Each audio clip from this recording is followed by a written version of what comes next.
क्या बात है, एक ऐसी स्कूल ब्यूटी के साथ डेस्कमेट होना जिसमें इतने गजब के विरोधाभास हों।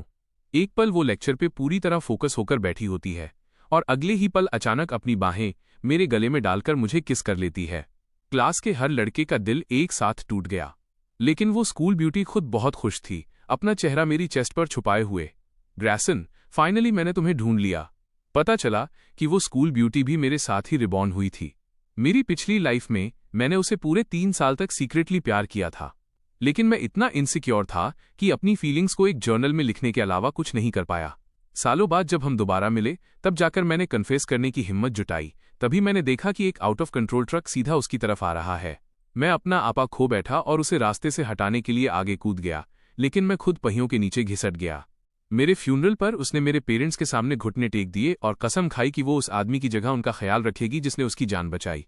लेकिन जब वो मेरा सामान देख रही थी तो उसे अचानक पता चला कि उसे बचाने वाला कोई और नहीं बल्कि सीनियर ईयर वाला उसका पुराना डेस्कमेट ही था। अपने कांपते हाथों में वो पीला जर्नल पकड़े हुए वो अपने आंसू नहीं रोक पा रही थी। तो इस पूरे समय ये पागल उसे सीक्रेटली प्यार करता रहा था। कितना कायर था। अगर उसे सब कुछ दोबारा शुरू करने का मौका मिले तो इस बार वो उसे चेस करेगी। वो पूरी रात मेरे बेड पर लेटी रोती रही। अगली सुबह जब आखिरकार सुबह हुई तो अपनी बेहोशी जैसी हालत में उसे एक जानी पहचानी आवाज लेक्चर देते हुए सुनाई दी। उसने अपनी नींद भरी आंखें मलीं और धीरे से उठकर बैठी। जब उसने अपना सिर घुमाया तो एक जाना पहचाना चेहरा उसके सामने था। उसी पल उस लड़की की आंखें लाल हो गईं और उसने बिना कुछ सोचे समझे खुद को मेरी बाहों में झोंक दिया। वहीं दूसरी ओर मैं पूरी तरह से हैरान बैठा था। 1 सेकंड पहले मैं ट्रक से टकरा रहा था और अब अचानक मैं वापस सीनियर ईयर में हूं। और सेराफिना मेरी बाहों में क्या कर रही थी? इससे पहले कि मैं समझ पाता कि क्या हो रहा है, होमरूम टीचर की आवाज गूंजी। ग्रेसन, क्लास में सोना एक बात है, लेकिन अब तुम अपनी डेस्कमेट को हैरास कर रहे हो। क्लास का हर लड़का अपनी आंखों से मुझ पर खंजर चला रहा था। ग्रेसन, उन घनी आईब्रो और बड़ी आंखों के साथ हमें लगा था कि तुम एक नाइस गाय हो। पता चला कि तुम्हारी इतनी हिम्मत कि तुम हमारी सेराफिना के साथ जबरदस्ती करो। क्या दुस्साहस है। उसे छोड़ो ताकि मैं तुम्हारी जगह ले सकूं। अंदर ही अंदर मैं चिल्ला रहा था कि आखिर ये सब क्या चल रहा है। रियलिटी इतनी ट्विस्टेड कैसे हो गई। मैंने समझाने के लिए स्कूल ब्यूटी को फ्रेंटिकली पीछे धकेला। सर, मुझे लगता है कि कोई गलतफहमी हुई है। सेराफिना ने मुझे गले लगाया था। उस पल सेराफिना इतनी खुश थी कि वो रो रही थी। उसकी नम आंखें मुझे ऐसे देख रही थी जैसे वो कुछ बोलने के लिए बहुत ज्यादा इमोशनल हो। टीचर की आवाज थोड़ी डगमगाई। और अब तुमने बेचारी सेराफिना को रुला दिया। जाओ, 30 मिनट के लिए हॉलवे में खड़े हो जाओ। मैं रोना चाहता था पर आंसू नहीं थे। मैंने सच में कुछ नहीं किया था। यहां साफ तौर पर मैं विक्टिम था, लेकिन क्लास के सभी लोगों के मर्डरस लुक्स को देखते हुए मेरे पास हार मानकर बाहर जाने के अलावा कोई चॉइस नहीं थी। पर ठीक उसी पल सेराफिना की आवाज गूंजी। रुकिए मिस्टर रेनॉल्ड्स, आपको गलतफहमी हुई है। जो अभी हुआ उसका ग्रेसन से कोई लेना देना नहीं है। मैंने ही उसे गले लगाया था। पूरी क्लास में सन्नाटा छा गया। सबकी आंखें ऐसी लग रही थीं जैसे अभी बाहर निकल आएंगी। सेराफिना, जो स्कूल ब्यूटी है, उसने ग्रेसन को खुद गले लगाया? ये कैसे पॉसिबल था? टीचर को भी यकीन नहीं हुआ। सेराफिना, तुम्हें ग्रेसन को बचाने की जरूरत नहीं है। बस हमें सच बताओ।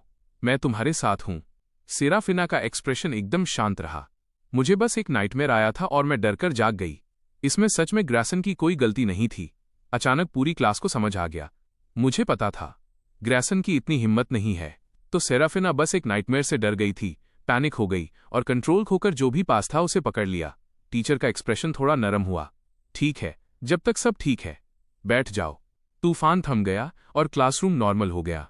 मेरे बगल में सेराफिना मेरी तरफ थोड़ी झुकी, अपनी ठुड्डी पर हाथ टिकाकर मुझे पूरी एडोरेशन के साथ देखने लगी। पिछली लाइफ में मैंने कभी नोटिस क्यों नहीं किया कि ग्रेसन एक्चुअली काफी हैंडसम है। भगवान का शुक्रिया कि उसने उसे ये सेकंड चांस दिया। अब उसके पास उसके बारे में और जानने के लिए दुनिया भर का टाइम था। बस यही सोचकर सेराफिना के कानों के सिरे भी गुलाबी हो गए। वहीं दूसरी ओर मुझे बस अपनी रीढ़ की हड्डी में सिहरन महसूस हो रही थी। मैं मुड़ा और देखा कि सेराफिना सीधा मुझे ही घूर रही है। मैंने क्यूरियस होकर अपना चेहरा छुआ। क्या मेरे चेहरे पर कुछ लगा है? इससे पहले कि मैं अपनी बात पूरी कर पाता, मिस्टर रेनॉल्ड्स की आवाज पोडियम से गूंजी। ग्रेसन, अब तुम क्या करने की कोशिश कर रहे हो? इससे पहले कि मैं जवाब दे पाता, मेरे पीछे बैठे एक जेलस लड़के ने अपना हाथ उठाया। मिस्टर रेनॉल्ड्स, मुझे पता है। ग्रेसन सेराफिना को बहुत ही क्रीपी लुक दे रहा था। मैं लगभग ढह गया, दूसरी बार फंसाया गया। इस बार मैंने अपनी पूरी ताकत लगाकर समझाया। मिस्टर रेनॉल्ड्स के मान जाने तक अपनी लाइफ की कसम खाई। बैठने के बाद मैं गुस्से में अपने दांत पीस रहा था और असली कल्प्रिट की तरफ देख रहा था। सेराफिना एकदम अनबदर्ड लग रही थी, लेक्चर पर फोकस कर रही थी जैसे कि वो नहीं थी जो मुझे घूर रही थी। इसने मुझे सोचने पर मजबूर कर दिया कि क्या मैंने वो सब इमेजिन किया था। मुझे नहीं पता था कि सेराफिना अंदर ही अंदर सेलिब्रेट कर रही थी, लेकिन उसे ये भी एहसास हुआ कि भले ही उसका रिबॉर्थ हुआ हो, उसे कूल रहने की जरूरत है, क्योंकि स्कूल में सबकी नज़रों में वो हमेशा से एक कोल्ड और अनटचेबल ब्यूटी रही है। अचानक बहुत ज्यादा ईगरली बिहेव करने से उसका अडोरेबल डेस्कोमेट डर सकता है। इसके अलावा शिकार तो पहले से ही जाल में था। वो हर बाइट का स्वाद लेने के लिए अपना समय ले सकती थी, लेकिन सेराफिना ज्यादा देर तक ये नाटक नहीं कर पाई।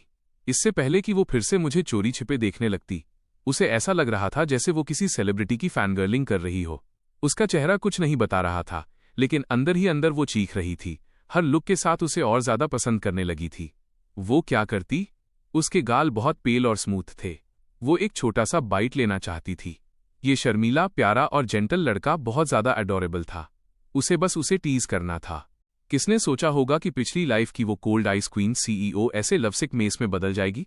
वो देखते हुए अपनी लाइफ का बेस्ट टाइम स्पेंड कर रही थी, लेकिन मैं बमुश्किल खुद को संभाल पा रहा था। मुझे इस पूरे समय अपनी रीढ़ की हड्डी में सिहरन महसूस हो रही थी, लेकिन हर बार जब मैं पीछे मुड़ता, सेराफिना सुपर ह्यूमन स्पीड से अपना सिर घुमा लेती और अपना कोल्ड अलूफ मास्क पहन लेती। जब मैं वापस मुड़ता तो मुझे फिर से ऐसा महसूस होता जैसे मेरा शिकार किया जा रहा है। इसके कुछ राउंड्स के बाद मैं सच में इसे और बर्दाश्त नहीं कर पाया। मैंने एक नोट लिखा और उसकी तरफ बढ़ाया। हे, तुम आखिर चाहती क्या हो? मेरी कोल्ड ब्यूटीफुल डेस्कमेट ने नोट की तरफ मुश्किल से देखा। उसका एक्सप्रेशन नहीं बदला। एक पल बाद उसने उसे वापस धकेल दिया। पीछे लिखा था, क्लास में नोट पास करना मना है। उन शब्दों को देखकर मैं अंदर ही अंदर स्पीचलेस था। सेराफिना बाहर से तो एकदम आइसी लग रही थी, लेकिन उसके दिल के अंदर बैठा छोटा सा इंसान पार्टी मना रहा था। ओ माय गॉड, मैं क्या करूं? मेरा दिल पूरी तरह पिघल रहा है। उसने मुझे हे कहा। आखिरकार क्लास खत्म हुई। मैंने चैन की सांस ली और ताजी हवा के लिए हॉलवे में भाग गया। तभी मेरा बेस्ट फ्रेंड मैसन मेरे पास आया और मुझे थम्स अप दिया। ब्रो, तुम तो लीजेंड हो। तुमने सच में सेराफिना से पंगा लेने की हिम्मत की। मैंने उसे खाली नजरों से देखा। क्या होगा अगर मैं तुम्हें बताऊं कि उसने ही पहल की थी? क्या तुम मेरा यकीन करोगे? उसने मेरी तरफ दया से देखा। हे मैन, कोई बात नहीं अगर तुम सेराफिना को इम्प्रेस नहीं कर पाए। कम से कम मेडिसन का एरेंड बॉय नौकर बनने से तो बेहतर है। उस नाम ने मुझे एकदम फ्रीज कर दिया। हाई स्कूल में मेरी एक डार्क रोमांटिक हिस्ट्री रही थी। तभी एक आवाज आई, ग्रैसन, मुझे आइसक्रीम चाहिए। डेरिक, और मुझे कुछ चाहिए। जाओ हमारे लिए खरीद लाओ। उस एंटाइटल टोन ने मेरा पेट खराब कर दिया। मेरी पास्ट लाइफ वाला पुराना मैं शायद खुशी खुशी उसे खरीदने के लिए बिल्डिंग से कूद गया होता, लेकिन अब मैंने पोलाइटली मना करने का फैसला किया। अगर तुम बीमार नहीं हो तो तुम खुद क्यों नहीं खरीद सकती? मेडिसन फ्रीज हो गई। उसे लगा शायद उसने गलत सुना है। उसने जल्दी से एक दुखी और बेचारा सा एक्सप्रेशन बनाया और अपने होंठ चबाए जैसे उसने कोई बहुत बड़ा फैसला किया हो। ग्रैसन, अगर तुम अभी मेरे लिए इसे खरीदने जाते हो तो मैं तुम्हारे साथ लंच करूंगी। उसने एक स्मग लुक के साथ बात खत्म की। पास्ट में जब भी वो ऐसा कहती थी, मैं उसकी हर बात मानने के लिए ईगरली तैयार हो जाता था। मेडिसन को लगा कि इस बार भी कुछ अलग नहीं होगा, लेकिन इसके बजाय मैंने अपना वॉलेट कसकर पकड़ लिया और उसे शौक में देखने लगा। तुम्हारा प्लान मेरे लंच के पैसे भी हड़पने का है क्या? मेडिसन का सिर चकरा गया। जब वो संभली तो गुस्से में अपने पैर पटकने लगी।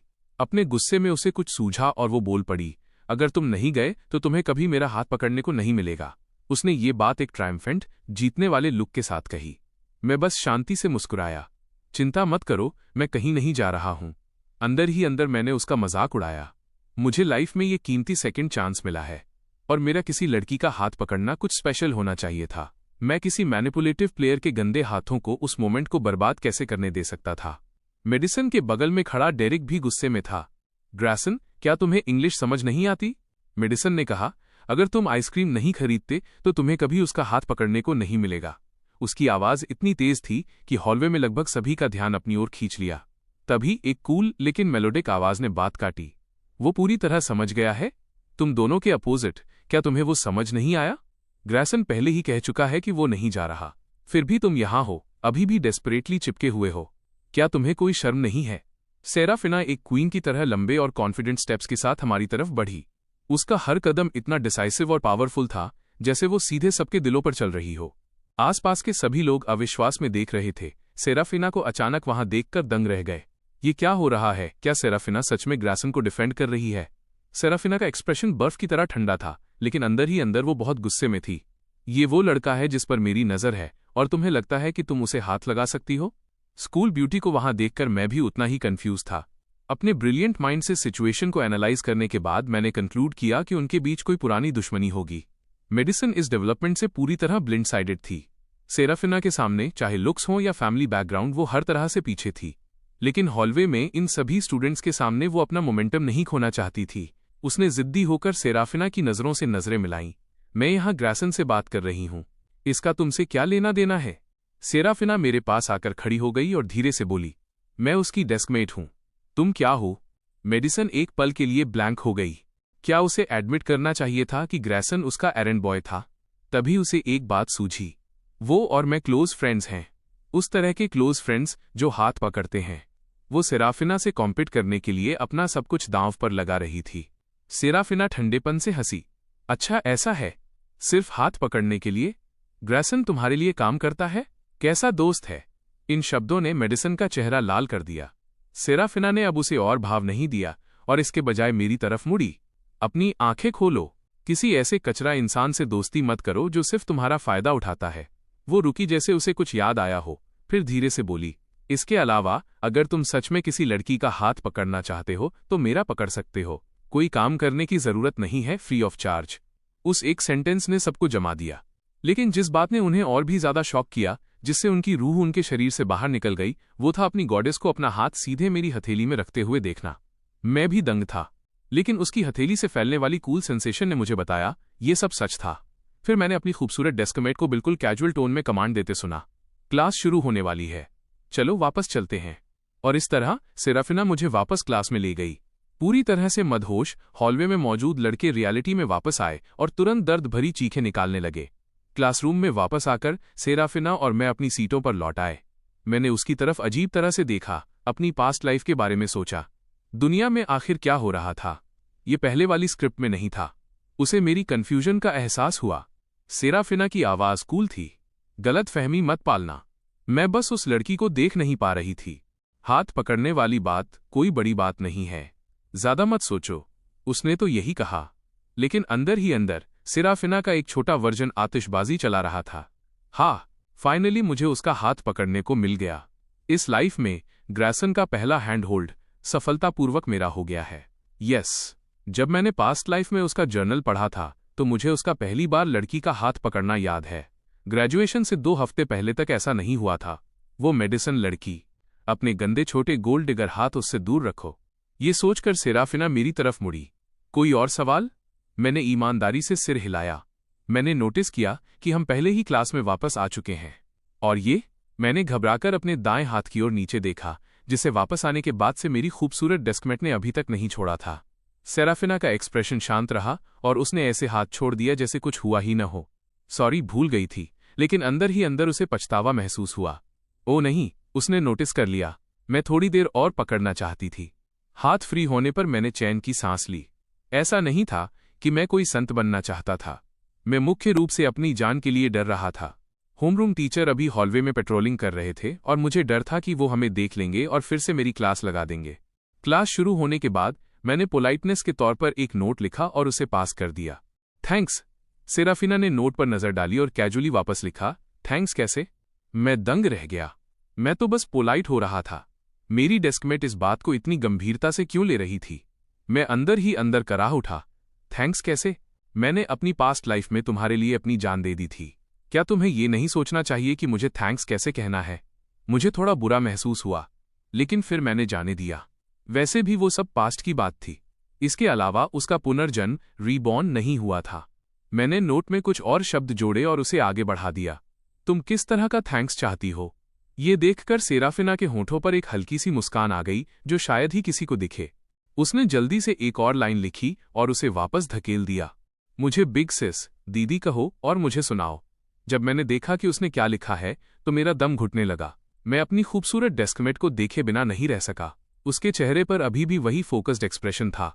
आंखें पोडियम पर हिस्ट्री टीचर पर टिकी थीं। वो पूरी तरह से एक अटेंटिव स्टूडेंट लग रही थी। ये इमेजिन करना मुश्किल था कि इस आइस कोल्ड ब्यूटी की ऐसी कोई पसंद किंक भी हो सकती है। मैंने एक और नोट लिखा और उसे वापस भेज दिया। बिल्कुल नहीं, कुछ और चुनो। सेराफिना ने नोट पर नजर डाली, फिर जल्दी से वापस लिखा, तो फिर मुझे लंच कराओ। मैंने नोट को सीरियस होकर घूरा, मुझे लगा जैसे मेरे साथ कोई गेम खेला जा रहा है। वहीं मेरे बगल में बैठी सेराफिना के होंठ थोड़े से मुड़ गए। छोटे लड़के, तुम्हें लगता है कि मैं तुम्हें हैंडल नहीं कर सकती। आखिरकार क्लास खत्म हुई। मेसन फिर से दौड़कर आया, करीब आकर फुसफुसाया, ब्रो, आज तो तुम्हारी लॉटरी लग गई। पहले सेराफिना ने तुम्हें किस किया, फिर उसने तुम्हारा हाथ पकड़ा। अगर वो तुम्हारे साथ लंच भी करती है तो मैं कहूंगा कि तुम दोनों बेसिकली डेटिंग कर रहे हो। हमें सेलिब्रेट करना चाहिए। लंच मेरी तरफ से ऑन मी है। उसके मुंह से शब्द निकले ही थे कि एक खूबसूरत हस्ती पास आई। सेराफिना ने मेरी ओर देखा। चलो खाना खाते हैं। 3 शब्द, कैजुअल टोन, लेकिन इसका असर किसी बम फटने जैसा था। मैंने अपने बगल में मेसन की ओर इशारा किया। मेसन ने कहा, ये पार्टी दे रहा है। सेराफिना ने मेसन की ओर देखते हुए अपनी एक भौं, आईब्राउ थोड़ी ऊपर उठाई। तुम्हें ट्रीट चाहिए। उसका एक्सप्रेशन नहीं बदला था, लेकिन हमारे आसपास का टेम्परेचर कई डिग्री गिरता हुआ महसूस हुआ। मेसन खतरे से बेखबर ईगरली सिर हिलाने लगा। बिल्कुल बिल्कुल, मेरी तरफ से ट्रीट, मेरी तरफ से। अंदर ही अंदर वो रोमांचित था। स्कूल की लीजेंडरी आइस क्वीन को खाना खिलाने का मौका मिलना किसी भी कीमत के लायक था। लेकिन उसकी एक्साइटमेंट बीच में ही जम गई जब उसने सेराफिना की पूरी तरह इमोशनलेस नजर देखी। मेसन अचानक कांपने लगा, उसकी आवाज थोड़ी लड़खड़ाई। तो क्या मुझे ट्रीट देनी चाहिए या नहीं? सेराफिना ने शांति से जवाब दिया, नहीं। मेसन ने तुरंत अनाज चुगने वाली मुर्गी की तरह सिर हिलाया। सही सही सही, मैं तुम दोनों को ट्रीट नहीं दे रहा हूं। मुझे अभी याद आया कि मेरी मम्मी का आज बेबी होने वाला है। वो घूमा और रफू चक्कर हो गया। मैंने उसे भागते हुए फटी आंखों से देखा। सेराफिना ने सैटिस्फैक्शन के साथ मेरी तरफ देखा। चलो खाना खाते हैं, मैंने मुश्किल से थूक गटकते हुए कहा। चलो चलते हैं। सीढ़ियों के मोड़ पर मेसन ने हमें देखने के लिए अपना सिर बाहर निकाला। हो ही नहीं सकता, ये सच में डेट कर रहे हैं। दोपहर के समय कैफेटेरिया खचाखच भरा था, और वहां जाने के पूरे रास्ते में मैं भूल गया कि मुझे कितने डेथ ग्लेयर्स कातिलाना नजरें मिले थे। सेराफिना ने भी त्योरियां चढ़ाईं। वो मेरे साथ अकेले खाना खाना चाहती थी। चलो ऑफ कैंपस स्कूल के बाहर खाना खाते हैं। मैंने सिर हिलाया, हालांकि मैं अंदर से अभी भी हेल्पलेस महसूस कर रहा था। मुझे डिस्ट्रैक्टेड देख सेराफिना करीब झुकी। क्या हुआ, हाथ पकड़ना चाहते हो? मैं तुरंत रियलिटी में वापस आ गया, अपना सिर एक हिलते हुए ड्रम की तरह हिलाने लगा। नहीं नहीं नहीं, रिबॉर्न होने का ये मेरा पहला ही दिन है। मैं नहीं चाहता कि जेलस लड़कों की भीड़ मुझे पीट पीट कर मार डाले। ये सोचकर मैं जल्दी से मुड़ा और स्कूल के गेट की तरफ भागने लगा। मेरे पीछे सेराफिना ने थोड़ा सा मुंह फुलाया। वो थोड़ी डिसअपॉइंटेड लग रही थी। फिर वो फिर से मुस्कुराई और हल्के कदमों से पीछे पीछे चल दी। कोई बात नहीं, इस तरह की छेड़खानी भी काफी मजेदार है। हम स्कूल के सामने एक छोटे से रेस्टोरेंट में पहुंचे। जैसे ही हमने अंदर कदम रखा, मुझे अपने ऊपर एक इनविजिबल बोझ महसूस हुआ। एक ऐसे इंसान के तौर पर जिसका वीकली अलाउंस, साप्ताहिक जेब खर्च $30 है, वीकेंड को छोड़ दें तो ये एक दिन के सिर्फ $6 होते हैं। हमें एक खाली टेबल मिली और हम बैठ गए। सेराफिना ने लैम्ब फ्राइड राइस, भेड़ के मांस वाला पुलाव ऑर्डर किया। मुझे अपना दिल लहूलुहान महसूस हो रहा था। मैं बस टोमेटो एग राइस लूंगा। सेराफिना मेरी तरफ देखने के लिए मुड़ी। ये तो बहुत सादा है। तुम मीट नहीं खाते? मैंने आह भरी। ठीक है, मुझे मीट से एलर्जी है। अंदर ही अंदर मैं मर रहा था। असल में मुझे महंगे से एलर्जी थी। सेराफिना ने जाहिर तौर पर मेरी बात नहीं मानी और एक बीफ राइस बाउल ऑर्डर कर दिया। ज्यादा प्रोटीन खाओ, तुम अभी बढ़ रहे हो। वो सच में क्या सोच रही थी? ये बॉडी किसी दिन मेरी होने वाली है। बेहतर होगा कि तुम इसका अच्छे से ख्याल रखो।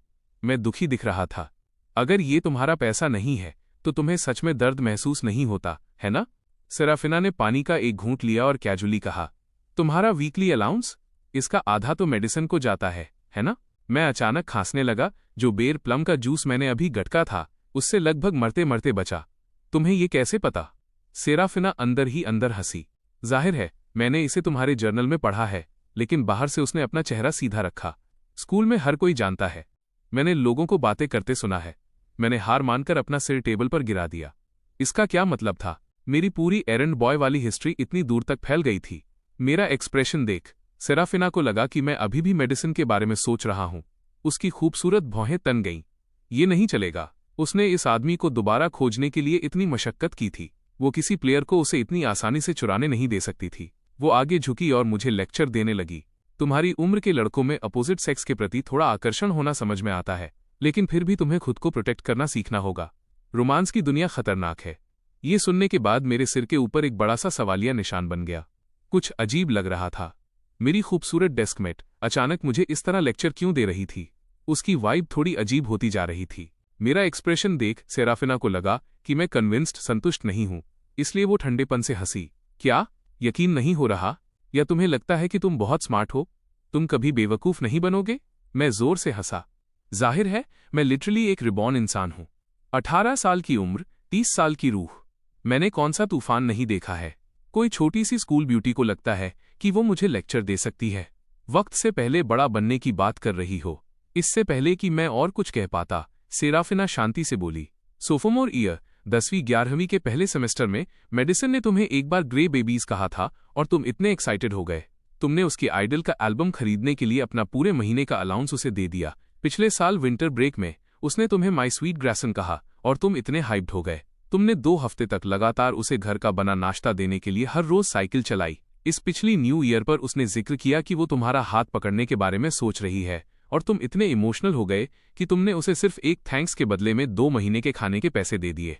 उसे एक के बाद एक बोलते हुए सुनकर हर शब्द एक सुई की तरह चुभ रहा था। वो मेरा पूरा सिंप ऐस होने का इतिहास सुना रही थी। मैं पूरी तरह से दंग था, उसे शौक में घूर रहा था। ये क्या बकवास है? तुम्हें ये सब कैसे पता? मुझे तो खुद ये सब मुश्किल से याद है। सेराफिना ने ठंडेपन से देखा। अब यकीन हुआ? मैं जमीन में छेद ढूंढकर गायब हो जाना चाहता था। पूरी तरह कन्विंस्ड होने से भी ऊपर सबूत तो। ये सब जानकर मैं अंदर ही अंदर एकदम सन्न रह गया था। हाई स्कूल के मेरे उन 3 सालों ने सच में मुझे एक टाइटेनियम ग्रेड सिंप बना दिया था। इस दाग को धोना नामुमकिन था। मैंने उसकी तरफ बेचारगी से देखा। लेकिन तुम्हें इस बारे में इतना सब कुछ कैसे पता? सेराफिना ने अपना एक्सप्रेशन एकदम बर्फीला और शांत रखा, बिना किसी हिचकिचाहट के झूठ बोलते हुए। हर कोई जानता है, मैंने लोगों को बातें करते सुना है। मेरा सिर फिर से टेबल से जा टकराया। हे भगवान, एक ही कन्वर्सेशन में 2 बार कत्ल। मेरी हालत देख सेराफिना के चेहरे पर एक मुस्कान कौंधी, लेकिन तुरंत उसने अपना कोल्ड मास्क वापस पहन लिया। अब जब तुम्हें पता चल गया है तो मुझसे प्रॉमिस करो कि तुम अब इतनी आसानी से किसी की चाल में नहीं फंसोगे। ऐसी लड़कियों से दूर रहो। मैंने गहरी नाराजगी वाले एक्सप्रेशन के साथ सिर हिलाया। बिल्कुल। सेराफिना मेरे एटीट्यूड से बहुत सैटिस्फाइड थी। अपना फ्रेश राइस खाते हुए उसने अपनी एडवांटेज का फायदा उठाया। तुम्हारी उम्र के लड़कों को सच में फोकस करना चाहिए। मन लगाकर पढ़ाई करो और एक अच्छे कॉलेज में एडमिशन लो। यही सबसे ज्यादा मैटर करता है। मैंने भी हामी भरी। तुम सही कह रही हो। सेराफिना ने सैटिस्फैक्शन के साथ मेरी तरफ देखा और बोलना जारी रखा। तो अगर मेडिसिन दोबारा तुम्हारे पास आए तो उसे घास मत डालना। मैंने शांति से सिर हिलाया। ठीक है, उसने मुझे देखते हुए आगे कहा। बाकी दूसरी लड़कियां भी, अगर वो तुम्हारे साथ बाहर जाना चाहें तो तुम्हें नो कहना सीखना होगा। मैं सिर हिलाता रहा। नो प्रॉब्लम, उसने जारी रखा। अगर तुम नोटिस करो कि हमारी क्लास या ग्रेड की कोई भी लड़की तुम में इंटरेस्ट दिखा रही है तो मुझे तुरंत रिपोर्ट करो। ये सुनकर अचानक कुछ अजीब लगा। मैंने सिर उठाया और शक की नजरों से सेराफिना को देखा। अगर कोई दूसरी लड़की मुझमें इंटरेस्टेड है तो मुझे तुम्हें रिपोर्ट करने की क्या जरूरत है? और दूसरी लड़कियां मुझे खाने पर बाहर क्यों नहीं ले जा सकती, जबकि तुम ले जा सकती हो? सेराफिना बिल्कुल कंपोज रही, बिना एक पल गंवाए बोली, क्योंकि मैं क्लास प्रेसिडेंट हूं। ये मेरी रिस्पॉन्सिबिलिटी है कि किसी की पढ़ाई अफेक्ट ना हो। रही बात मील की तो वो अलग बात है। हम डेस्कमेट्स हैं। डेस्कमेट्स का साथ में खाना खाना पूरी तरह नॉर्मल है। मैं उसे फटी आंखों से सुनता रहा। अपने शक के बावजूद मैंने सेराफिना को स्टडी किया। उसके चेहरे पर वही पुराना कोल्ड और शांत अंदाज था जिसमें गिल्ट या धोखे का कोई नामो निशान नहीं था। धीरे धीरे मुझे उसकी बात पर यकीन होने लगा। सेराफिना जैसी आइस गॉडेस के पास मुझे इस तरह से बेवकूफ बनाने के लिए झूठ बोलने का कोई कारण नहीं था। उसे इससे भला क्या मिलेगा? अगर सेराफिना सच में किसी हिडन एजेंडा के साथ झूठ बोल रही होती तो मैं उसे पक्का पकड़ लेता। इतनी आसानी से मैं बेवकूफ नहीं बन सकता। ये सोचकर मुझे थोड़ा अच्छा भी लगा। तो जब मैंने सेराफिना की तरफ देखा, मैंने ईमानदारी से अपना मुंह खोला। Thanks you. सेराफिना का एक्सप्रेशन नेचुरल और शांत रहा। You are welcome. बस वही कर रही हूं जो मुझे करना चाहिए। तो अब तुम मुझे थैंक्स कैसे कहोगे? मेरा चेहरा ब्लैंक हो गया। जो इमोशंस अभी बन रहे थे वो वापस अंदर दब गए, जिससे मेरा दम घुटने लगा। तुम किस तरह का थैंक्स चाहती हो? सेराफिना ने एक पल के लिए सोचने का नाटक किया, जैसे ये सब अनप्लान्ड हो। उसकी टोन बहुत कैजुअल थी। तो फिर मुझे बिग सिस कहो और मुझे सुनाओ। मैंने अपनी खूबसूरत डेस्कमेट को देखा। मेरा चेहरा उतर गया। उसने पूरी शांति के साथ मेरी नजरों से नजरें मिलाईं। मेरी आवाज एकदम फर्म थी। बिल्कुल नहीं। सेराफिना ने मेरी तरफ देखा। ऐसा क्या करना होगा कि तुम ये कहो? मैंने सिर हिलाया। कुछ भी मुझे ये कहने पर मजबूर नहीं कर सकता। उसके होंठ थोड़े से मुड़े। उसने कहा, मैं इस मील के पैसे दे दूंगी। मैंने तुरंत अपने सुर बदल लिए। बिग सिस। सेराफिना का एक्सप्रेशन इसे सुनकर जरा भी नहीं बदला। उसने बस एक हल्का सा सिर हिलाया, जैसे उसे इसकी कोई परवाह ही न हो। फिर वो आराम से खड़ी हुई और मेरे पास आकर मेरे बालों को सहलाया, साथ ही धीरे से फुसफुसाया, गुड बॉय। वो मुड़ी और काउंटर की तरफ चल दी। Check please. हम रेस्टोरेंट से बाहर निकले, लेकिन सीधे स्कूल की तरफ नहीं गए। सेराफिना ने मुझे कन्वीनियंस स्टोर के बाहर रुकने को कहा। उसे कुछ वेट वाइप्स लेने थे। एक हाई स्कूल लड़के का लड़की के साथ इस तरह शॉपिंग के लिए जाना आमतौर पर एक खास लेवल की इंटीमेसी दिखाता है, लेकिन सेराफिना ने अपना कूल और अनबदर्ड एक्सप्रेशन बनाए रखा। उसने एक एक्सप्लेनेशन दी जो पूरी तरह रीजनेबल लग रही थी। डेस्कमेट्स का साथ में स्टोर जाना नॉर्मल है। स्कूल में बाकी सब भी अपने डेस्कमेट्स के साथ यही करते हैं। मुझे थोड़ा शक था, लेकिन मैंने इसे एक्सेप्ट कर लिया, क्योंकि सच में सोचने पर सेराफिना के पास मुझे बेवकूफ़ बनाने की कोई वजह नहीं थी। उसे इससे क्या मिलता? तो सेराफिना स्टोर के अंदर गई और मैं बाहर वेट करने लगा। तभी पीछे से एक जानी पहचानी और कर्कश आवाज आई, ग्रैसन। मैं आवाज की तरफ मुड़ा और देखा कि मेडिसन बगल की नूडल शॉप से बाहर आ रही है। उसने मुझे कॉन्डिसेंडिंगली देखा। क्या तुमने सोच लिया कि तुम मुझसे माफी कैसे मांगोगे? मैंने उसे ऐसे देखा जैसे उसका दिमाग चल गया हो। माफी किस बात की? ये मैनिपुलेटिव छोटी नागिन कहाँ से आ गई? मेडिसन कॉन्फिडेंटली मुस्कुराई। तुम आमतौर पर कैफेटेरिया में खाते हो, लेकिन आज तुम यहां बाहर आए हो। जाहिर है तुम मेरा ही वेट कर रहे थे, है ना? अब नाटक करने की क्या जरूरत है? मैं सच में चिढ़ गया था। मैंने उसे एक लुक दिया। मैं तुम्हारा वेट नहीं कर रहा था। मेडिसन बस हल्के से हंसी, ऐसा चेहरा बनाकर जैसे उसने मुझे पूरी तरह पढ़ लिया हो। ग्रैसन, मुझे पता है कि तुम मुझे जेलस फील कराने की कोशिश कर रहे हो, इसीलिए तुमने सेराफिना के साथ ये सब शो ऑफ करने की इतनी मेहनत की, लेकिन क्या तुम्हें सच में लगा कि मैं इस बचकानी हरकत में फंस जाऊंगी? जैसे ही उसने सेराफिना का नाम लिया, मुझे याद आया कि कैसे मेरी पूरी डार्क हिस्ट्री अभी एक्सपोज हुई थी। मेरा सिर चकराने लगा। हे भगवान, वो कितना एम्बैरेसिंग था। इसके बारे में सोचकर मेरा एक्सप्रेशन डार्क हो गया। क्या तुम्हारा हो गया? तो अब जहां से आई हो वहीं वापस चली जाओ। मैं किसी का वेट कर रहा हूं।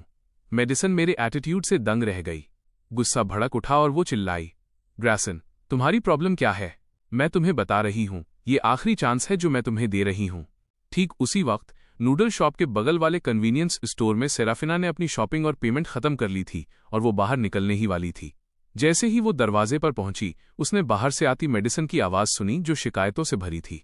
तो सेराफिना तुरंत रुक गई और कान लगाकर सुनने लगी कि बाहर क्या हो रहा है।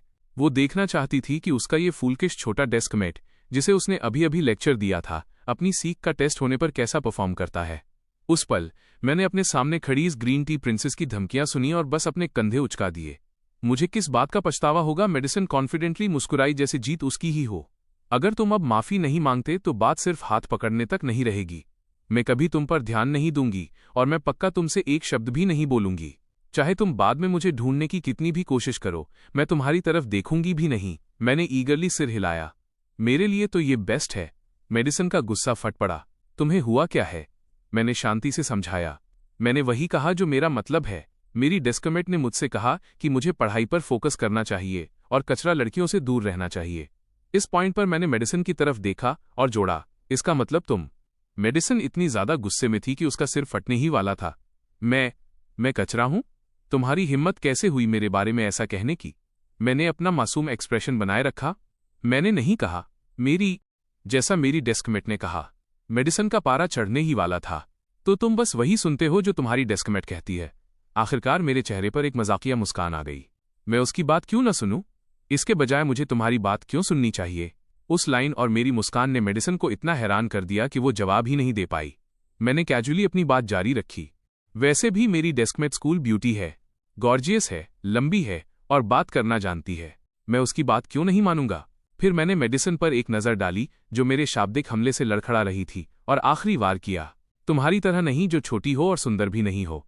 बस 10 साधारण शब्द और मैंने सीधा मेडिसन के दिल पर खंजर घोंप दिया। ग्रैसन, तुम पछताओगे। मैं तुम्हें कभी माफ नहीं करूंगी। ये जूनियर लड़की जिसे अपने ग्रेड का प्यारा क्लास फ्लावर माना जाता था, आखिरकार पूरी तरह टूट गई। अपनी आवाज में आंसू लिए उसने बिना पीछे मुड़कर देखे भागने से पहले एक आखिरी लाइन फेंकी।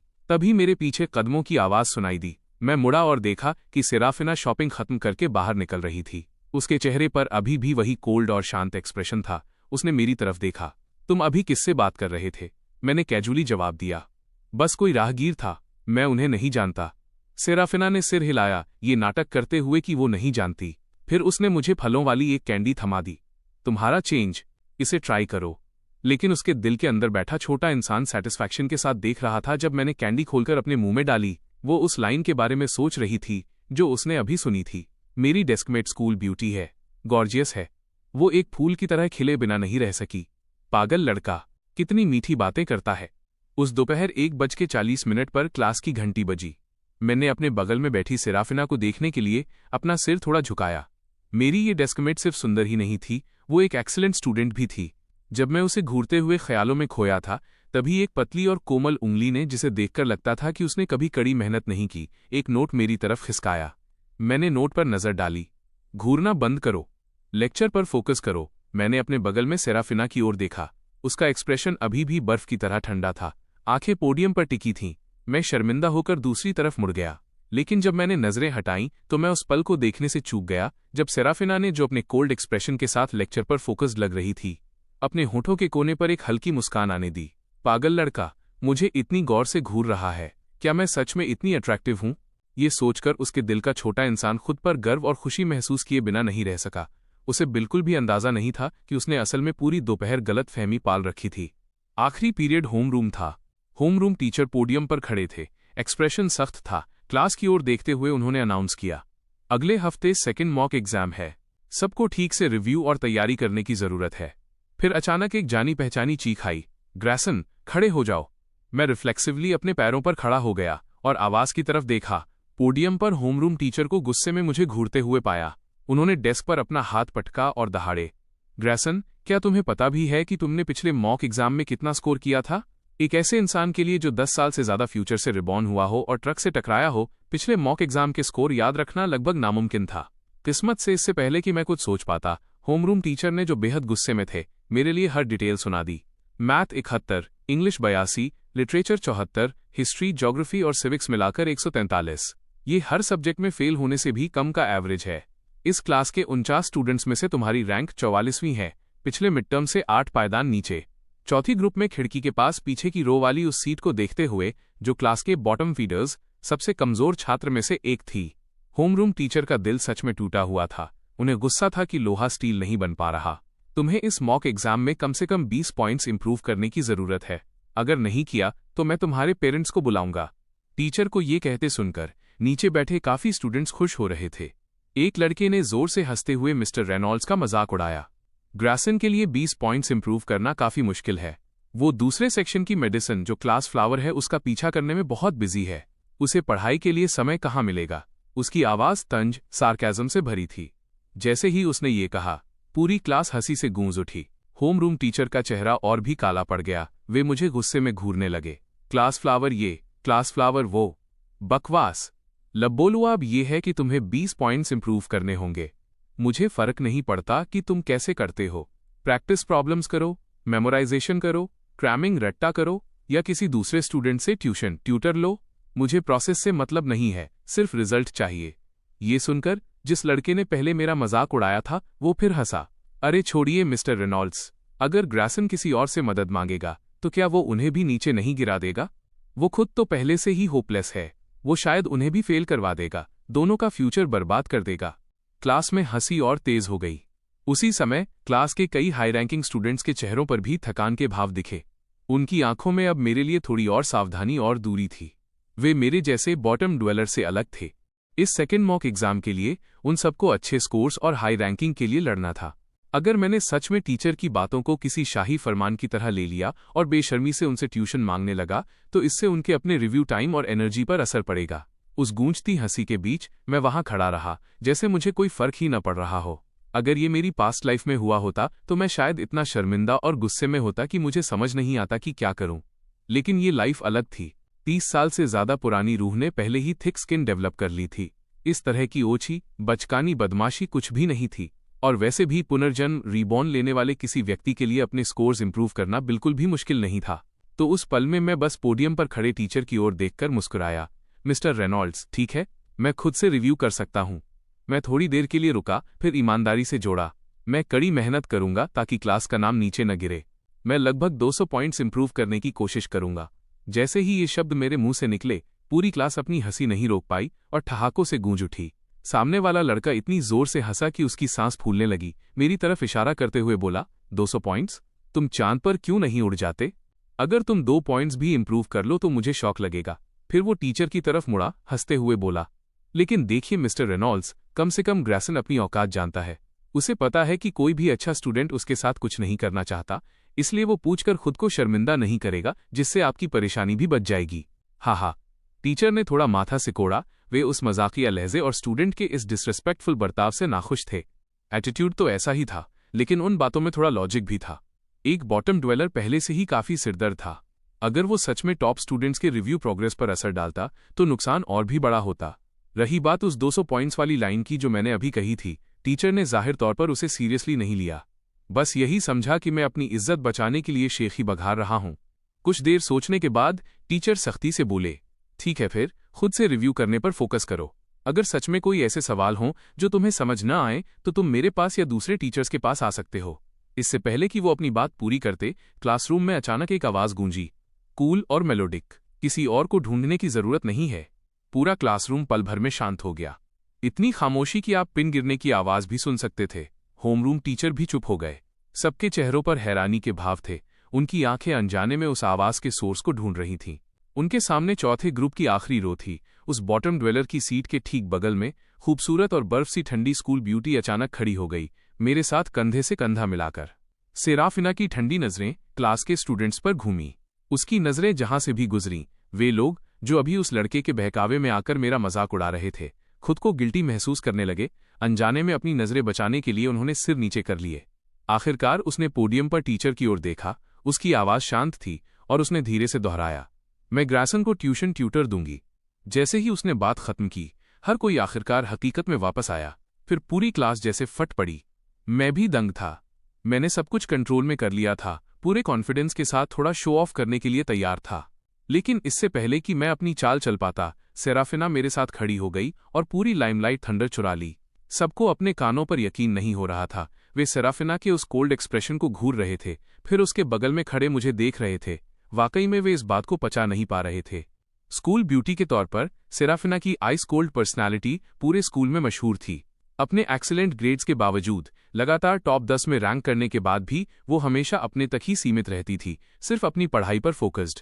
ऐसा नहीं था कि क्लास के लड़कों ने पहले कोशिश नहीं की थी। सेराफिना के करीब आने और फ्लर्ट करने के बहाने ट्यूशन का इस्तेमाल करना, उसे जानने की कोशिश करना, उन सबको वापस लौटा दिया गया था। फिर भी अब किसी ऐसे व्यक्ति के लिए जिसके ग्रेड्स मेरे जैसे बिल्कुल नीचे रॉक बॉटम थे, सेराफिना ने आगे बढ़कर खुद मुझे ट्यूशन देने की पेशकश की थी। वो लड़का जो पहले सबसे जोर से हंस रहा था, वो बेचैन हो गया और तुरंत बोल पड़ा, मिस्टर रेनॉल्ड्स, सेराफिना के ग्रेड्स बेशक बहुत अच्छे हैं, लेकिन इस सेकेंड मॉक एग्जाम के लिए उसे हमारी क्लास को ग्रेड में टॉप स्पॉट दिलाने के लिए लड़ना है। वो ग्रैसन की वजह से नीचे नहीं गिर सकती।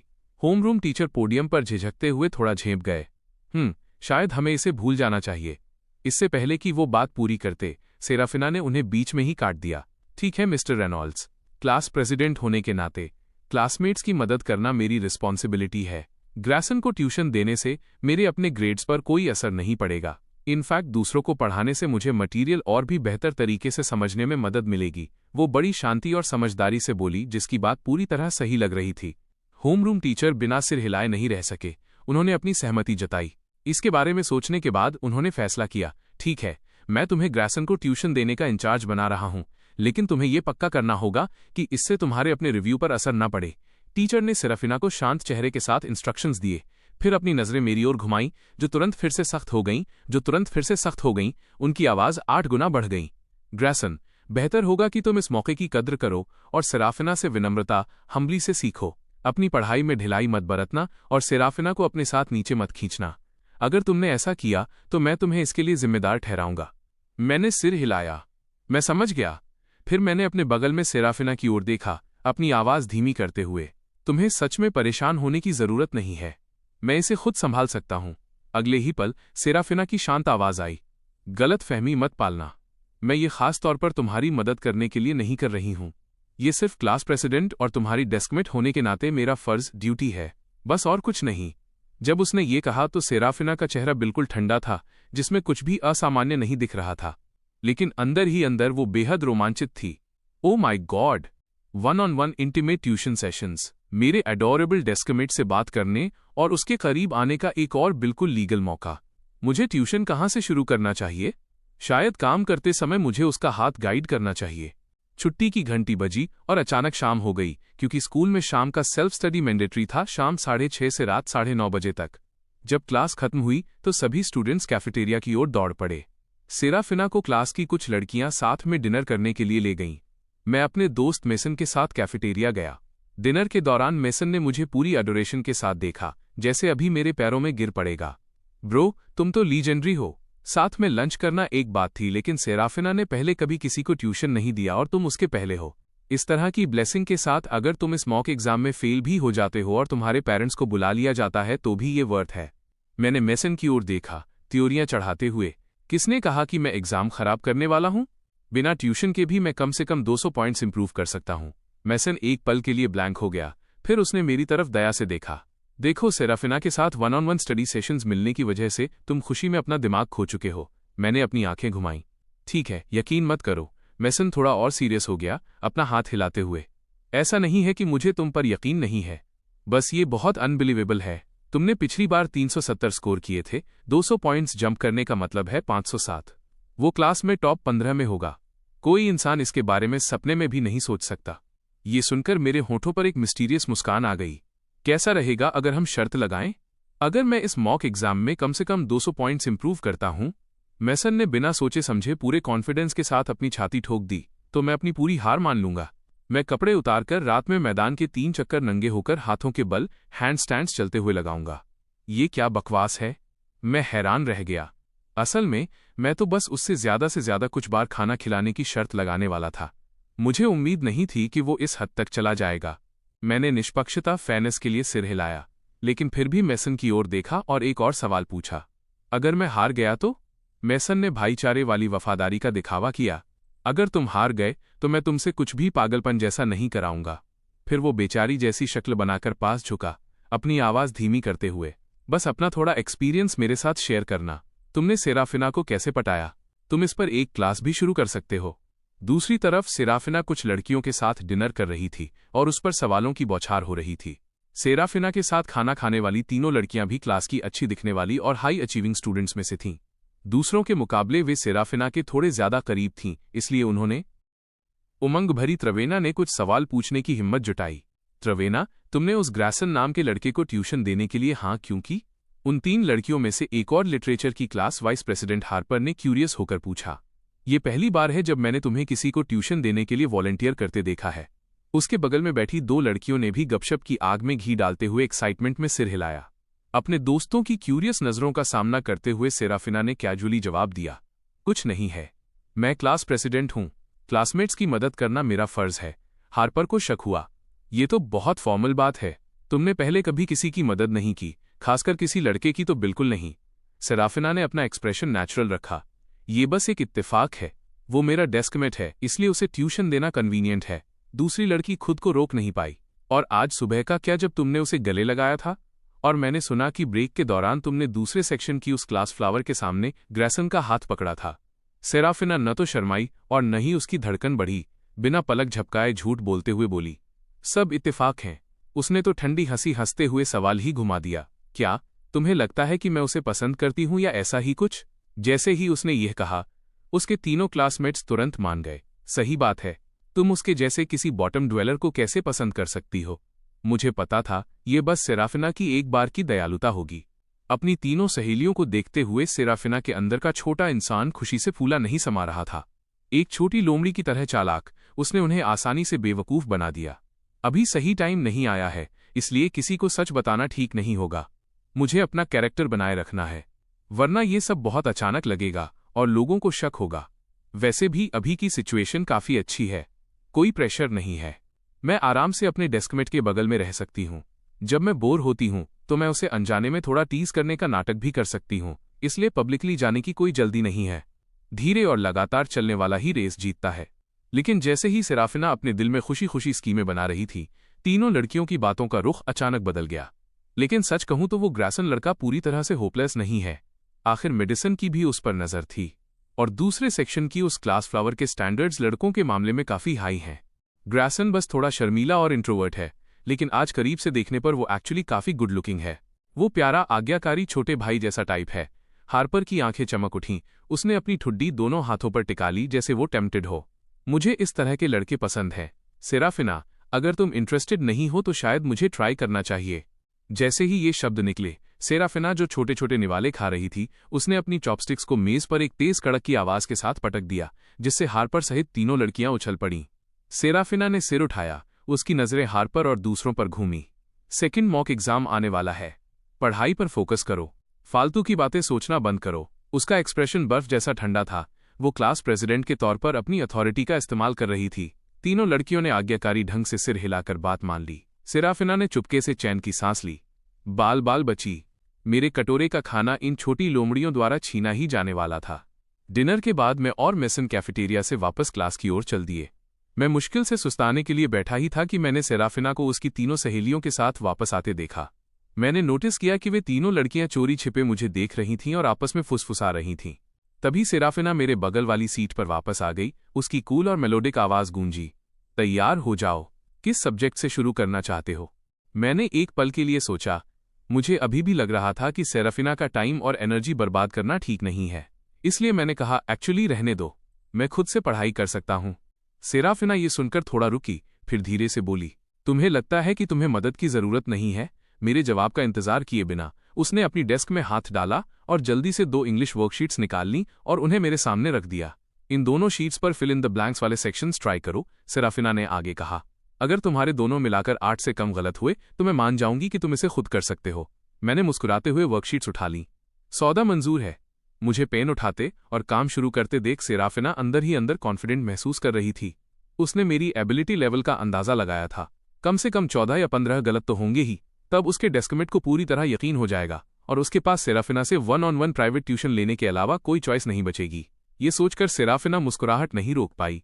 लेकिन सिर्फ 20 मिनट बाद जब फिल इन द ब्लैंक्स के जवाबों के साथ दोनों वर्कशीट्स सेराफिना के सामने रखी गईं और उसने जल्दी से आंसर की से उनका मिलान किया, तो उसका ठंडा और शांत एक्सप्रेशन पहली बार लगभग टूट गया।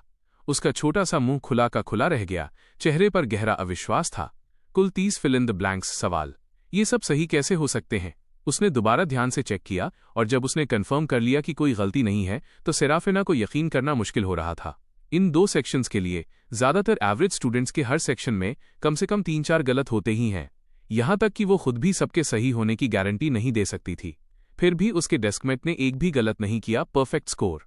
रुको, पिछली लाइफ में जो वो मेरे बारे में जानती थी और उसका पूरा जर्नल पढ़ने के बाद उसके फुलकिश डेस्कमेट की एबिलिटीज सोफोमोर ईयर के दूसरे सेमेस्टर से गिरती जा रही थीं। सच में क्लास लेवल में सबसे नीचे। वो इतनी आसानी से और सिर्फ 20 मिनट में सब कुछ सही कैसे कर सकता है? वहीं मैं पूरी तरह रिलैक्स्ड बैठा था, यहां तक कि सेराफिना के उस एडोरेबल सरप्राइज एक्सप्रेशन को एडमायर करने का समय भी निकाल रहा था। रिबॉर्न होने के बाद सेराफिना के सामने ये पहली बार था जहां पलड़ा मेरा भारी था। मैं थोड़ा गर्व महसूस किए बिना नहीं रह सका। तो अब मुझ पर यकीन हुआ, लेकिन मेरे शब्द सेराफिना के कानों में एक छोटे चैलेंज की तरह सुनाई दिए। उसकी कोमल भौहें तन गईं। पिछली लाइफ की एक कॉर्पोरेशन की आइस कोल्ड फीमेल सीईओ, उसका कॉम्पिटिटिव नेचर जाग गया। ये छोटा सा लड़का मुझे चैलेंज करने की हिम्मत कर रहा है। उसने जल्दी से अपना कोल्ड एक्सप्रेशन वापस पा लिया। ठीक है, वे 2 वर्कशीट्स काफी सिंपल थीं। इसके साथ ही सेराफिना ने अपनी इंग्लिश टेक्स्ट बुक से एक और वर्कशीट निकाली और टेप का इस्तेमाल करके fill in the blank section के उन जवाबों को ढक दिया जिन्हें उसने पहले ही पूरा कर लिया था। फिर उसने उसे मुझे थमाते हुए मेरी तरफ देखा। उसकी टोन हमेशा की तरह कैजुअल थी। इसे ट्राई करो। मैंने अपनी एक भौं थोड़ी उठाई और आराम से मुस्कुराया।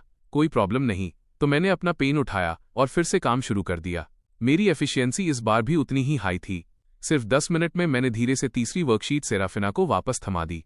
ये तो बहुत तेज था, तुम्हें दोबारा चेक न करने का पछतावा हो सकता है, सेराफिना ने कहा।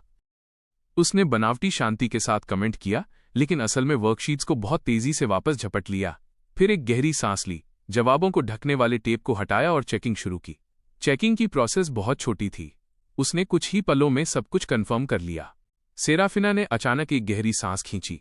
इस बार उसकी आंखों में शौक और भी गहरा था। ये सब फिर से सही कैसे हो गए? एक बार को तो किस्मत कहा जा सकता है, लेकिन ये तीसरी वर्कशीट टीचर द्वारा दिया गया कोई असाइनमेंट नहीं था। ये एक स्पेशलाइज्ड इंग्लिश प्रैक्टिस टेस्ट था जिसे उसने खुद को और बेहतर बनाने के लिए सेल्फ स्टडी के लिए रखा था। सेराफिना के खुद इसमें 3 गलत हुए थे। फिर भी मैंने सिर्फ 10 मिनट लिए थे और परफेक्ट स्कोर हासिल किया था। इस बार सेराफिना खुद को अपने डेस्कमेट को दोबारा देखने से नहीं रोक पाई। उसकी आंखें शौक और अविश्वास से भरी थीं।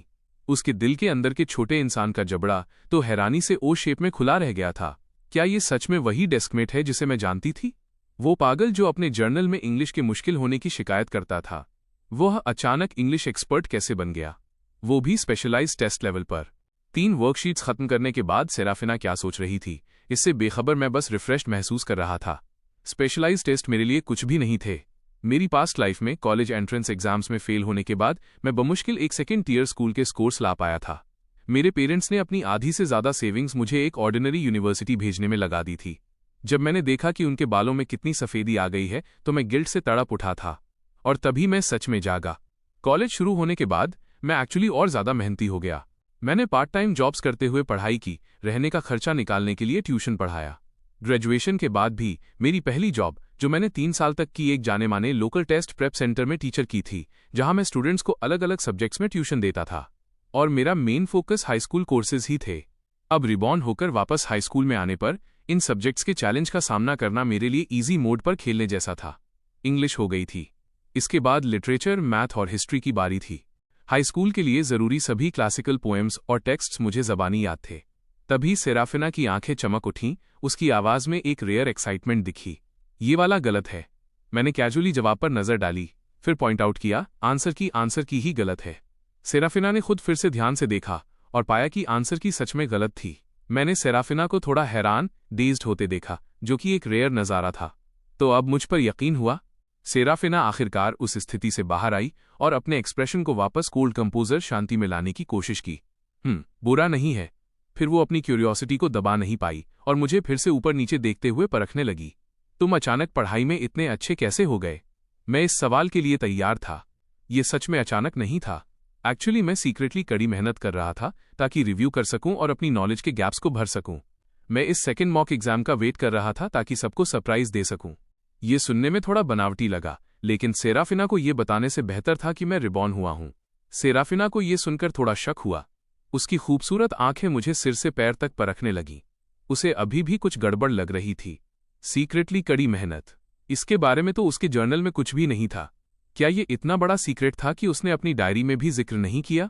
लेकिन काफी सोचने के बाद सेराफिना ने इस एक्सप्लेनेशन को मान लिया। आखिर यही एकमात्र रीजनेबल वजह हो सकती थी। उसका डेस्कमेट भी तो रिबॉर्न नहीं हो सकता था। सेराफिना को मेरी बात मानते देख मैं भी मुस्कुराया। तो फिर मुझे अब रिव्यू के लिए तुम्हें परेशान करने की जरूरत नहीं पड़ेगी। मैं इसे खुद संभाल सकता हूं। सेराफिना ये सुनकर थोड़ा हिचकिचाई, फिर उसने सिर हिलाया। उसकी फीलिंग्स अभी थोड़ी कॉम्प्लिकेटेड और कॉन्फ्लिक्टेड उलझी हुई थीं। क्योंकि अगर मैं अपनी पास्ट लाइफ की तरह बॉटम ड्वेलर ही रहता तो चाहे वो कितनी भी कोशिश करती, कॉलेज एंट्रेंस एग्जाम्स के बाद वो और ग्रेसन अलग अलग स्कूलों में पहुंच जाते और ऐसा लॉन्ग डिस्टेंस रिलेशनशिप आइडियल नहीं होता। खैर, अब हालात देखते हुए वो प्रॉब्लम अब प्रॉब्लम नहीं रही। सेराफिना के अंदर का छोटा इंसान अब अपने डेस्कमेट को ऐसे देख रहा था जैसे उसे कोई खजाना मिल गया हो। वो खुशी से झूम रही थी। ओ माय गॉड, मेरे डेस्कमेट होने के लायक है। वो सीक्रेटली इतनी इंप्रेसिव स्किल्स छुपाए बैठा था। लोगों को परखने की मेरी नज़र सच में फ्लॉलेस, बेदाग है। ये पागल डेस्कमेट पढ़ाई में बिल्कुल भी बुद्धू नहीं है। वो तो एक छोटा जीनियस है। लेकिन दूसरी तरफ उसे थोड़ा दुख भी हो रहा था। उसका ओरिजिनल प्लान मुझे ट्यूशन देने के बहाने मेरे साथ गहरी बातचीत, इंटरैक्शंस करने का था। हाथों हाथ ट्यूशन देना, प्रॉब्लम समझाना और वो बीच बीच में अपने डेस्कमेट के गाल खींचने या उसके बाल सहलाने का मौका भी निकाल सकती थी। अब उसे लग रहा था कि वो खूबसूरत तस्वीर पंख लगाकर उड़ने वाली है। पलक झपकते ही सेराफिना को एक और आइडिया आया। उसका एक्सप्रेशन कोल्ड ही रहा। क्या तुम बिजी हो? अगर नहीं तो इस प्रॉब्लम को देखने में मेरी मदद करो। बोलते हुए उसने एक इंग्लिश वर्कशीट मेरी तरफ खिसकाई और एक रीडिंग कॉम्प्रिहेंशन सेक्शन की तरफ इशारा किया। मुझे सच में समझ नहीं आ रहा कि इसे कैसे करना है। मैं थोड़ा दंग रह गया। ये क्या हो रहा था? क्लास की टॉपर, जीनियस स्कूल ब्यूटी डेस्कमेट, जो हमेशा ग्रेड में टॉप 3 में रहती थी, वो मुझसे मदद मांग रही थी। भला ऐसी कौन सी मुश्किल चीज होगी जो सेराफिना को अटका दे? मैंने वर्कशीट पर रीडिंग कॉम्प्रिहेंशन देखा। मेरे सिर के ऊपर सवालिया निशान बढ़ने लगे। ये तो मुश्किल भी नहीं है, बस एक बहुत ही एवरेज रीडिंग कॉम्प्रिहेंशन सवाल है। अगर क्लास के 20 लोग नहीं तो कम से कम 10 तो इसे कर ही सकते हैं। मैंने शक के साथ अपने बगल में बैठी सेराफिना को देखा। तुम्हें नहीं पता इसे कैसे करना है? सेराफिना का चेहरा ठंडा, शांत और कंपोज था। उसने पलक तक नहीं झपकाई। नहीं पता। मेरी उलझन और बढ़ गई। क्या मैंने इसे गलत समझा? क्या इस कॉम्प्रिहेंशन में कोई छुपा हुआ जाल है जो मुझे नहीं दिख रहा? हार न मानते हुए मैंने उसे फिर से ध्यान से चेक किया। इस बीच सेराफिना मुझे सीरियस और फोकस्ड एक्सप्रेशन के साथ स्टडी करते हुए देख रही थी और उसके दिल का छोटा इंसान खुशी से झूम रहा था। अगर मैं अपने डेस्कमेट को ट्यूशन नहीं दे सकती तो मैं अपने डेस्कमेट से ट्यूशन ले लूंगी। शाबाश सेराफिना, तुम ब्रिलियंट हो। मेरा ओरिजिनल इरादा सेराफिना को परेशान न करने का था, लेकिन अनजाने में अपनी असली काबिलियत दिखाने के बाद परेशानी अब मेरी तरफ शिफ्ट हो गई थी। पूरी स्टडी हॉल के दौरान वो मुझसे सवाल पूछती रही। ग्रैसन, मुझे ये वाला समझ नहीं आ रहा, क्या तुम फ्री हो? इस ऐसे वाले सवाल में मेरी मदद करो। ये एक पॉलियोनिक कैरेक्टर है, मैं भूल गई कि ये कैसे काम करता है। ट्यूशन में मदद करना तो ठीक था, लेकिन उस प्रोसेस के दौरान जब मैं पेशेंटली और ध्यान से सेराफिना को चीजें समझा रहा था, मैं उसकी नजरों में कुछ अजीब नोटिस कर रहा था। उसका ध्यान वर्कशीट पर नहीं था, बल्कि वो मेरे चेहरे को चारों तरफ से घूर रही थी। हर बार जब मैं अचानक ऊपर देखता तो मुझे कुछ नहीं मिलता। सेराफिना का चेहरा एकदम ठंडा कोल्ड होता, जैसे वो पूरी तरह से वर्कशीट पर फोकस्ड हो और उसका ध्यान जरा भी न भटका हो। लेकिन जब मैं समझाना जारी रखता तो फिर से चोरी छिपे देखे जाने का एहसास तुरंत लौट आता। मैं फिर से अचानक ऊपर देखता और फिर कुछ हाथ नहीं आता। इसके बजाय सेराफिना मेरी तरफ देखती। उसके ठंडे एक्सप्रेशन में थोड़ी मासूमियत भरी पूछताछ होती। क्या हुआ, आगे नहीं समझाओगे? मैंने सिर हिलाया। कुछ नहीं। आज रात सेराफिना ज्ञान की प्यास से लबालब भरी हुई लग रही थी। एक के बाद एक सवाल बिना रुके मेरी तरफ आ रहे थे। ग्रैसन, इसे देखो और इसे भी देखो। जब सेराफिना ने उस शाम 11वीं बार बड़ी विनम्रता से गाइडेंस मांगी तो आखिरकार मैं और बर्दाश्त नहीं कर पाया और वर्कशीट पर नाम वाली जगह की तरफ इशारा किया। यहां तुम्हें अपना नाम लिखना है। तुम ये भी पूछ रही हो कि इसे कैसे भरना है? सेराफिना ने बिना एक पल गंवाए वर्कशीट पलट दी और दूसरे सवाल की तरफ इशारा किया। ओ, मैंने गलत जगह देख लिया था, इसके बजाय इसे देखो। मैंने उतरे हुए चेहरे के साथ सेराफिना को घूरा, लेकिन वो बिल्कुल नेचुरल लग रही थी। कुछ भी असामान्य नहीं था। मैंने सच में सरेंडर कर दिया और बेबसी में पेन उठाया। सेराफिना को समझाने के लिए लिखने की तैयारी करने लगा। जैसे ही मैं डेस्क पर रखे बॉल पॉइंट पेन की तरफ बढ़ा, सेराफिना भी उसी पल पेन की तरफ बढ़ी। शायद वो मुझे पेन थमाना चाहती थी। हमारी उंगलियां गलती से एक दूसरे को छू गईं। फिर शायद मोमेंटम की वजह से और समय पर हाथ न रोकने के कारण सेराफिना का हाथ बिल्कुल सटीक और अचानक मेरी उंगलियों पर मजबूती से जम गया। हवा जैसे जम सी गई। मेरी उंगलियों से एक ठंडी और कोमल सेंसेशन महसूस हुई। मैंने उलझन में सेराफिना की तरफ देखा। उसका एक्सप्रेशन शांत था, जैसे कुछ हुआ ही न हो। गलत चीज पकड़ ली। मैं तुम्हें पेन देने की कोशिश कर रही थी।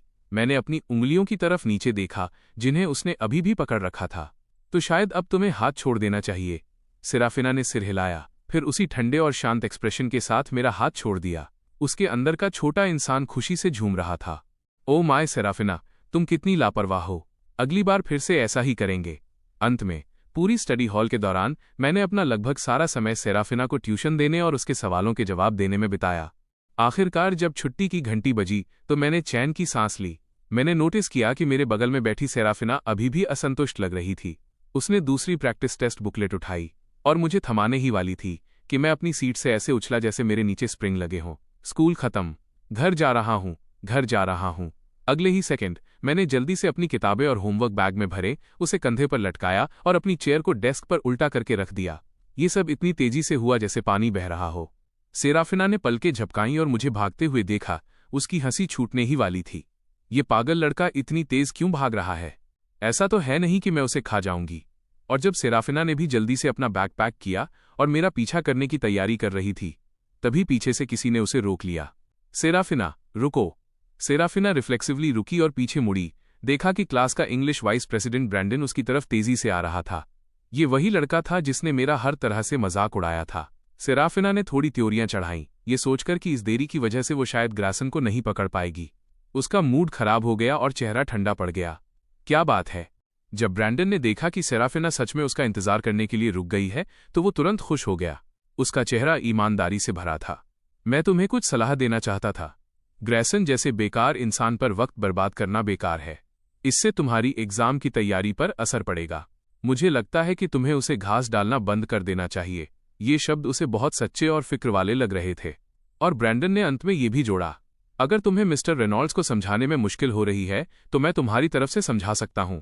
ये कहने के बाद ब्रैंडन को लगा कि वो बहुत ही सुआवे और शरीफ लग रहा है। वो अंदर ही अंदर खुद पर गर्व महसूस करने लगा। लेकिन अचानक ब्रैंडन की बातें सुनकर सेराफिना की त्योरियां और चढ़ गईं और उसका चेहरा और भी ठंडा हो गया। क्या हम इतने क्लोज हैं? ये सुनकर ब्रैंडन दंग रह गया। इस अचानक आए सवाल से वो थोड़ा घबरा गया। जैसे ही वो कुछ बोलने वाला था, सेराफिना ने और भी बर्फीली टोन में उसकी बात काट दी। मैं एक बात साफ कर दूं, मैंने खुद ग्रैसन को ट्यूशन देने का फैसला किया है। इसके अलावा मेरे मामले में किसी और की फिक्र की जरूरत नहीं है। हम सिर्फ क्लासमेट्स हैं। मुझे उम्मीद है कि तुम अपनी लिमिट्स, बाउंड्रीज याद रखोगे। मैं दोबारा ऐसी बात नहीं सुनना चाहती। इसके साथ ही उसने उसे पूरी तरह इग्नोर किया, अपना बैग उठाया, मुड़ी और क्लासरूम के पिछले दरवाजे से बाहर निकल गई। ब्रैंडन होश में आया। उसके अंदर नाराजगी और बेइज्जती का एहसास भर गया। गुस्से में वो चिल्ला उठा, लेकिन तुम और ग्रैसन भी तो सिर्फ क्लासमेट्स ही हो। सेराफिना थोड़ी देर के लिए रुकी, मुड़ी और अपनी शांत नजरों से उसे देखा। ये एक जैसा नहीं है। वो और मैं डेस्कमेट्स हैं। मैंने स्कूल से घर तक बाइक चलाई, करीब 10 मिनट का रास्ता था। मेरा घर 13वीं मंजिल पर था। लिफ्ट में मुझे एक अजीब सी एक्साइटमेंट महसूस हो रही थी। लिफ्ट के दरवाजे खुले। घर की तरफ हॉलवे में चलते हुए कॉरिडोर में रखा शू कैबिनेट और बाकी चीजें देखीं। सब कुछ बहुत ही जाना पहचाना था। घर के खाने की महक हॉलवे में तैर रही थी, जिससे मेरा मूड अचानक शांत हो गया।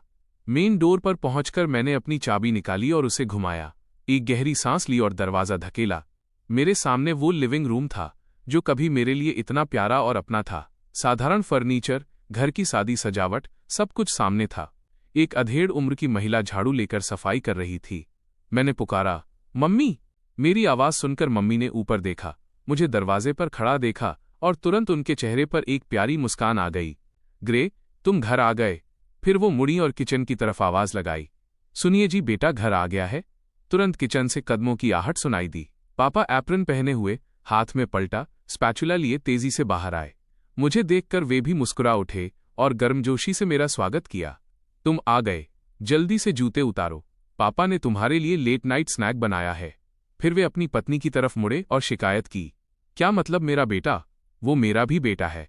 मम्मी ने कॉन्फिडेंस के साथ जवाब दिया, देखो ग्रे कितना हैंडसम है।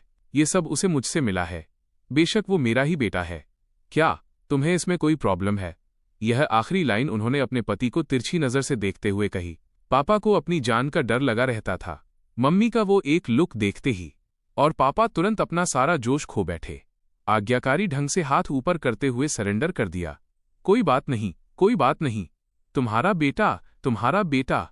अपने पेरेंट्स की ये जानी पहचानी नोकझोंक देखना, ऐसी चीज जो मैंने बहुत समय से नहीं देखी थी।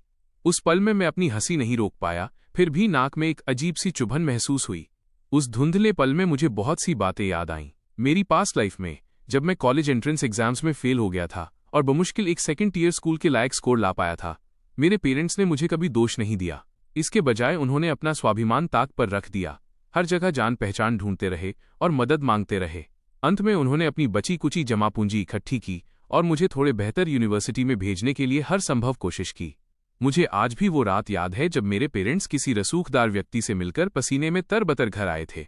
अपनी थकावट छुपा नहीं पा रहे थे, फिर भी जबरदस्ती मुस्कुराते हुए मुझे खुशी खुशी बताया, तुम्हारे स्कोर के साथ काम बन गया है। तुम कम से कम eastern harbour university of technology में जा सकते हो। मम्मी पापा तुम्हारे लिए बस इतना ही कर सकते हैं। एक बार कॉलेज पहुंच गए तो तुम्हें खुद ही मेहनत करनी होगी। और उसी रात मैंने गलती से उनकी बेडरूम में फुसफुसाहट सुन ली। मैंने सुना है कि बगल वाले वांग का बेटा हमारे ग्रे से भी कम स्कोर लाया है, लेकिन वे ईस्टर्न हार्बर यूनिवर्सिटी के वाइस डीन को जानते हैं, इसलिए उन्होंने अपने बेटे की सेटिंग कर दी। हमारा ग्रे बहुत स्मार्ट है, बस वो टेस्ट में अच्छा परफॉर्म नहीं कर पाया। उसे बहुत बेहतर स्कूल मिलना चाहिए था। अंत में मैंने अपने पिता की एक लंबी भारी आह सुनी, उसके पेरेंट्स ही बेकार हैं। उस रात की बात से मोटिवेट होकर कॉलेज पहुंचते ही मैं पूरी तरह बदल गया। खुद को बेहतर बनाने की जद्दोजहद में लग गया। हाई ग्रेड्स और रैंकिंग, एक के बाद एक स्कॉलरशिप्स। ग्रेजुएशन के बाद जॉब मिलने पर मैंने बिना थके खुद को काम में झोंक दिया, अपनी पूरी ताकत लगा दी। बाद में मेरा करियर धीरे धीरे पटरी पर आ गया, लेकिन मैं और भी बिजी हो गया। घर से मम्मी पापा अक्सर फोन करते थे। मैं अपनी काम की प्रोग्रेस के बारे में बोलता रहता और वे चुपचाप शांति से सुनते, मेरे लिए खुश होते। लेकिन हर बार अंत में उनकी बातें फिक्र भरी सलाह होती थीं। ज्यादा काम मत करो, तुम दुनिया का सारा पैसा नहीं कमा सकते। अपनी सेहत का ख्याल रखो, जब फ्री हो तो घर आया करो। लेकिन काम की व्यस्तता के कारण उन 10 से ज्यादा सालों में मैं बहुत कम वापस गया। उन दुर्लभ मौकों पर जब मैं घर जाता, मम्मी पापा इतने खुश होते कि रो देते। उन 10 सालों में मम्मी पापा लगभग 60 के हो गए थे। उनकी कनपटियां सफ़ेद हो चुकी थीं। फिर भी पापा एक्साइटेड रहते और जल्दी से किचन में घुस जाते, मेरे लिए स्वादिष्ट खाने की पूरी मेज़ सजाने की ठान लेते। मैं सोफे पर मम्मी के साथ बैठता। वो खुशी खुशी अपना फ़ोन निकालती और मुझसे कुछ नए ऐप्स चलाना सिखाने को कहती। बगल वाली मिसेस सन की बेटी ने उन्हें टिकटॉक चलाना सिखाया है, और वो फ़िल्टर वाली चीज़ें भी मुझे सिखाओ। जब मैंने फ़ोन ऐप खोला और मम्मी को कुछ फ़िल्टर दिखाए तो मैंने कैमरे में एक एजिंग बुढ़ापे वाला फ़िल्टर इस्तेमाल किया। मैं अचानक एक छोटा बूढ़ा आदमी बन गया जो काफ़ी फ़नी लग रहा था। लेकिन बगल में बैठी मम्मी ने बड़े चाव और एक्साइटमेंट से देखा और मुझसे कहा कि इस फ़िल्टर से और फ़ोटो लो, इन्हें एल्बम में सेव कर लो ताकि मैं तुम्हारे पापा को दिखा सकूं। फिर उसके बाद उन्होंने जैसे कैजुअली एक बात कही, वरना शायद मम्मी पापा तुम्हें बूढ़ा होते हुए देख ही न पाएं। बस वही एक सेंटेंस, उसे याद करते ही अचानक मेरी आंखें लाल हो गईं। मेरी पास्ट लाइफ में मैं अपने पेरेंट्स के बुढ़ापे में उनकी सेवा नहीं कर पाया। मैंने तो उन्हें अपने जीते जी अपना अंतिम संस्कार करने पर मजबूर कर दिया। सफ़ेद बालों वाले काले बालों वाले को दफना रहे हैं। सच में कितना कुपुत्र अनफिलियल था मैं। अपने सामने अपने पेरेंट्स को देखकर जो अभी भी काफ़ी जवान थे, मैं अचानक तेजी से आगे बढ़ा और उन दोनों को कसकर गले लगा लिया। वे दोनों थोड़े हैरान थे, पल भर के लिए घबरा गए। क्या हुआ? क्या स्कूल में किसी ने तुम्हें परेशान किया? मैंने ऊपर देखा और ज़बरदस्ती मुस्कुराया। कुछ नहीं, बस आप लोगों की याद आ रही थी। कुछ देर बाद हम तीनों डाइनिंग टेबल पर बैठकर लेट नाइट स्नैक खा रहे थे। खाना बहुत फैंसी नहीं था, लेकिन उसमें वही जाना पहचाना स्वाद था। मैं अपनी कटोरी और चॉपस्टिक्स थामे बड़े चाव से खा रहा था। मम्मी पापा सामने बैठकर देख रहे थे और हंसे बिना नहीं रह सके। धीरे खाओ, कोई तुमसे छीन नहीं रहा है। अपने बेटे को खाते हुए देखते हुए वे कैजुअली बातें भी कर रहे थे, जिसमें कंपनी के छंटनी लेऑफ्स का जिक्र आया। मम्मी ने थोड़ी त्योरियां चढ़ाईं, वे परेशान लग रही थीं। अगर मैं अभी छोड़ती हूं तो मुझे सेवरेंस पैकेज मिलेगा। अगर रुकी तो मेरी सैलरी और कम हो जाएगी। मुझे समझ नहीं आ रहा क्या चुनूं। ये सुनकर मुझे अब सब याद आया। मेरी पास्ट लाइफ में मैंने ये सीन पहले भी देखा था। ये 2007 था और मैं हाई स्कूल में जूनियर था। उस समय जिस सरकारी फैक्ट्री में मम्मी काम करती थी, उसकी हालत सच में खराब थी और छंटनी शुरू हो गई थी। मम्मी ने आखिरकार रुकने का फैसला किया, लेकिन असल में बस 1-2 साल बाद ही फैक्ट्री दिवालिया हो गई और बंद हो गई, उसे बेच दिया गया। अंत में मम्मी अपनी जॉब खोने से बच नहीं पाईं। और सच तो ये है कि चुनने के उस पल में मुझे बहुत साफ याद है। हालांकि मम्मी फिल्म प्रोजेक्शन फैक्ट्री में काम करती थीं, लेकिन उनका हमेशा से सपना था कि वो अपनी खुद की दुकान खोलें और बिजनेस चलाएं। पर एक तरफ वे ट्रेडिशनल सोच से प्रभावित थीं, इंस्टिंक्टिवली स्टेबिलिटी ढूंढ रही थीं, रिस्क लेने की हिम्मत नहीं जुटा पा रही थीं। दूसरी तरफ समस्या एक्चुअली मुझसे भी जुड़ी थी, उनका बेटा। पापा ने ये सुनकर सिर हिलाया। रहने दो, तुम्हारी काबिलियत के साथ तुम बिजनेस कैसे चलाओगी?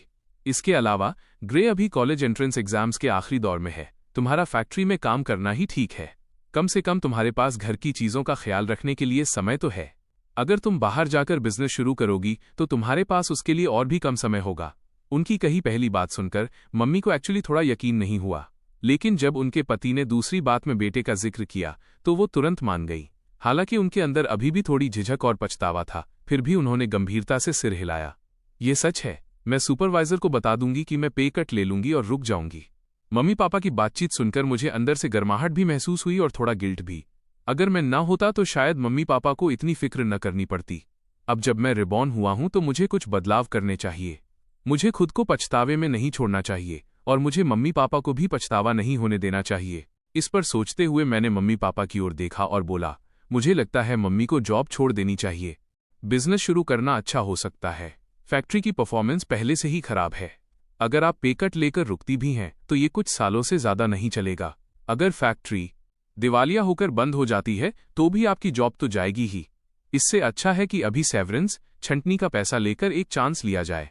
इसके अलावा अगर आपका बिजनेस चल पड़ा और आप अच्छे पैसे कमाने लगी तो जब मैं बाद में बड़े शहर में कॉलेज जाऊंगा तो आप मुझे रहने के लिए जगह खरीदने में भी मदद कर सकेंगी, है ना? तर्कों की एक पूरी लड़ी जो बहुत रीजनेबल थी। और आखिरी लाइन ने, भले ही वो मजाक लग रही थी, मम्मी को थोड़ा भावुक कर दिया। ये गलत नहीं है।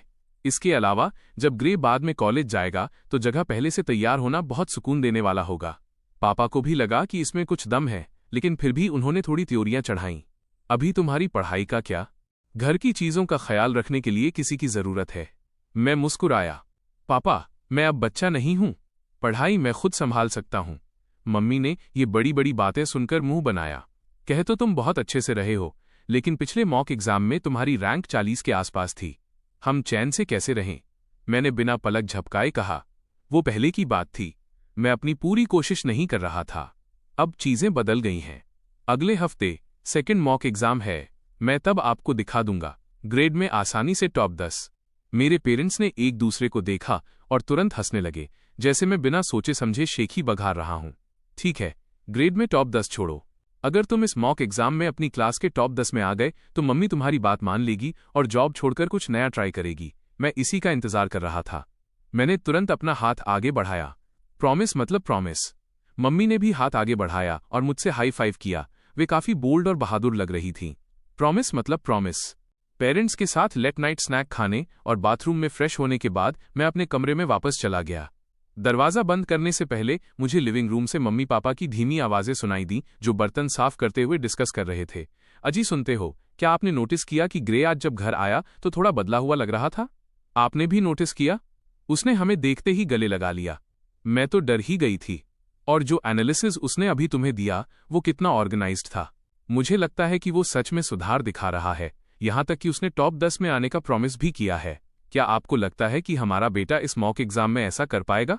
टॉप 10 इतना आसान नहीं है, और वो मेरा बेटा कब से हो गया। आखिरकार ये पुराने कपल की प्यारी और हंसी मजाक वाली बातों में बदल गया। मैं धीरे से मुस्कुराया, फिर धीरे से दरवाजा बंद किया और अपने बेडरूम में चला गया। कमरे में मैं तुरंत बेड पर नहीं लेटा। इसके बजाय मैं अपनी डेस्क पर बैठ गया, बैग से किताबें और प्रैक्टिस प्रॉब्लम्स निकाल लीं।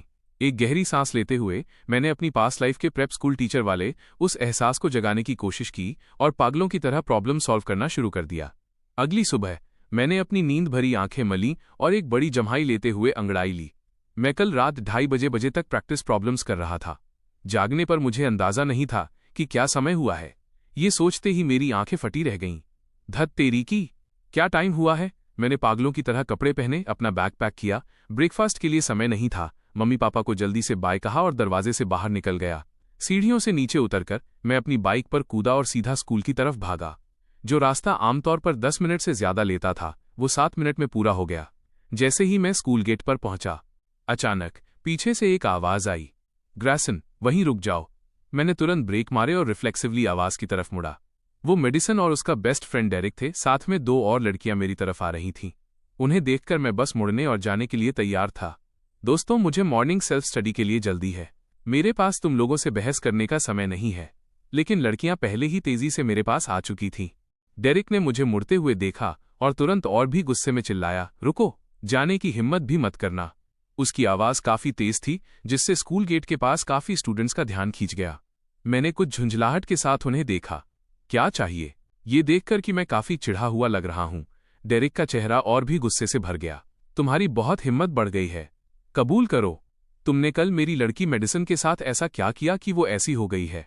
अभी माफी मांगो। उनके बगल में खड़ी 2 जूनियर लड़कियां, जो शायद मेडिसन और डेरिक की क्लोज फ्रेंड्स थीं, वे भी बोल पड़ीं, सही बात है, माफी मांगो। एक लड़के का लड़की को बुली करना, क्या तुम्हें कोई शर्म नहीं है? जब उसकी सहेलियां मिलकर मेरी आलोचना कर रही थीं, मेडिसन, जो इस सब में शामिल थी, कुछ नहीं बोली। वो बस वहां लाल आंखों के साथ खड़ी थी, जैसे उसके साथ बहुत गलत हुआ हो। वो डरी हुई और सहमी हुई लग रही थी, बिल्कुल बेचारी। तुरंत दूसरी क्लासेस और दूसरे ग्रेड्स के काफी स्टूडेंट्स मुझे नफरत भरी नजरों से देखने लगे। इस लड़के ने एक सुंदर लड़की को बुली किया, कितना घटिया है। अपने आसपास फुसफुसाहट सुनकर मेडिसन ने बाहर से अपना वही बेचारी वाला रूप बनाए रखा, लेकिन अंदर ही अंदर मुझे ऑब्जर्व कर रही थी और थोड़ा गर्व महसूस कर रही थी। ये कुछ ऐसा था जिसे उसने और उसके बेस्टी डेरिक ने पहले से प्लान किया था। कल इतनी बेइज्जती होने के बाद आज स्कूल गेट पर वो ग्रैसन को सबक सिखाने के लिए तैयार थी। डेरिक ने एक हाथ से मेरी बाइक का हैंडल मजबूती से पकड़ लिया। तीनों लड़कियां मेरे सामने एक लाइन में खड़ी हो गईं, जिससे साफ था कि मैं बिना माफी मांगे नहीं जा पाऊंगा। इस सिचुएशन में कोई और होता तो शायद हार मान लेता। मेडिसन की आंखों में जीत की चमक थी। वो तो अकड़कर खड़ी भी हो गई, शान से मेरी माफी सुनने के लिए तैयार। लेकिन अगले ही पल मैंने बस अपना सिर स्कूल गेट के दाईं ओर घुमाया और पूरी ताकत से चिल्लाया, टीचर, ये लोग मुझे क्लास में नहीं जाने दे रहे हैं। उसी पल डेरिक और बाकी 2 लड़कियां जम गईं। मेडिसन ने भी अचानक सिर उठाया। वो फटी आंखों से मुझे घूर रही थी। उसे अपने कानों पर यकीन नहीं हो रहा था। उन्होंने इमेजिन किया था कि मैं अनगिनत तरीकों से रिएक्ट करूंगा, लेकिन उन्होंने सपने में भी नहीं सोचा था कि ऐसा कुछ होगा। उसके जैसा बड़ा लड़का, जिसे कुछ छोटी लड़कियों ने रोका था, उसने सीधे टीचर को टैटल चुगली करना चुना। डेरिक अंदर ही अंदर पैनिक हो गया और उसने जल्दी से मेरी बाइक का हैंडल छोड़ दिया। वे दो जूनियर लड़कियां भी घबरा गईं और रास्ता दे दिया, पीछे हट गईं, इस डर से कि कहीं वो अधेड़ उम्र के टीचर आकर उनसे पूछताछ न करने लगे। मैंने अपनी बाइक आगे बढ़ाई और इत्मीनान से मेडिसन और बाकी लड़कियों के पास से गुजरकर स्कूल गेट के अंदर चला गया। मुझे इस तरह शान से जाते देख डेरिक को अंदर ही अंदर बहुत गुस्सा आया और वो चिल्लाए बिना नहीं रह सका। ग्रैसन, तुम खुद को मर्द कहते हो? तुम माफी तक नहीं मांग सकते। तुम कितने ओछे हो। कौन सी लड़की तुम्हें कभी पसंद करेगी? उसकी ये बातें सिर्फ बोलने से कहीं ज्यादा, वो तो बस अपनी भड़ास निकाल रहे थे। ठीक उसी पल एक ठंडी आवाज अचानक गूंजी, मैं करूंगी। अचानक एक गहरे इंजन की दहाड़ सुनाई दी। एक शानदार काली मेबैक आर्ट स्कूल के गेट के सामने आकर स्मूथली रुक गई। कार का दरवाजा खुला और पिछली सीट से एक लंबी, छरहरी और बेहद खूबसूरत लड़की बाहर निकली, जिसने स्कूल गेट पर मौजूद लगभग हर किसी का ध्यान अपनी ओर खींच लिया। सेराफिना पूरे कॉन्फिडेंस के साथ लंबे डग भरते हुए आगे बढ़ी। कार के सामने से घूमकर आते हुए उसका हर कदम हल्का लेकिन पावरफुल था, जैसे वो वहां खड़े सभी लोगों के दिलों पर चल रही हो, हमेशा की तरह ठंडी और खूबसूरत।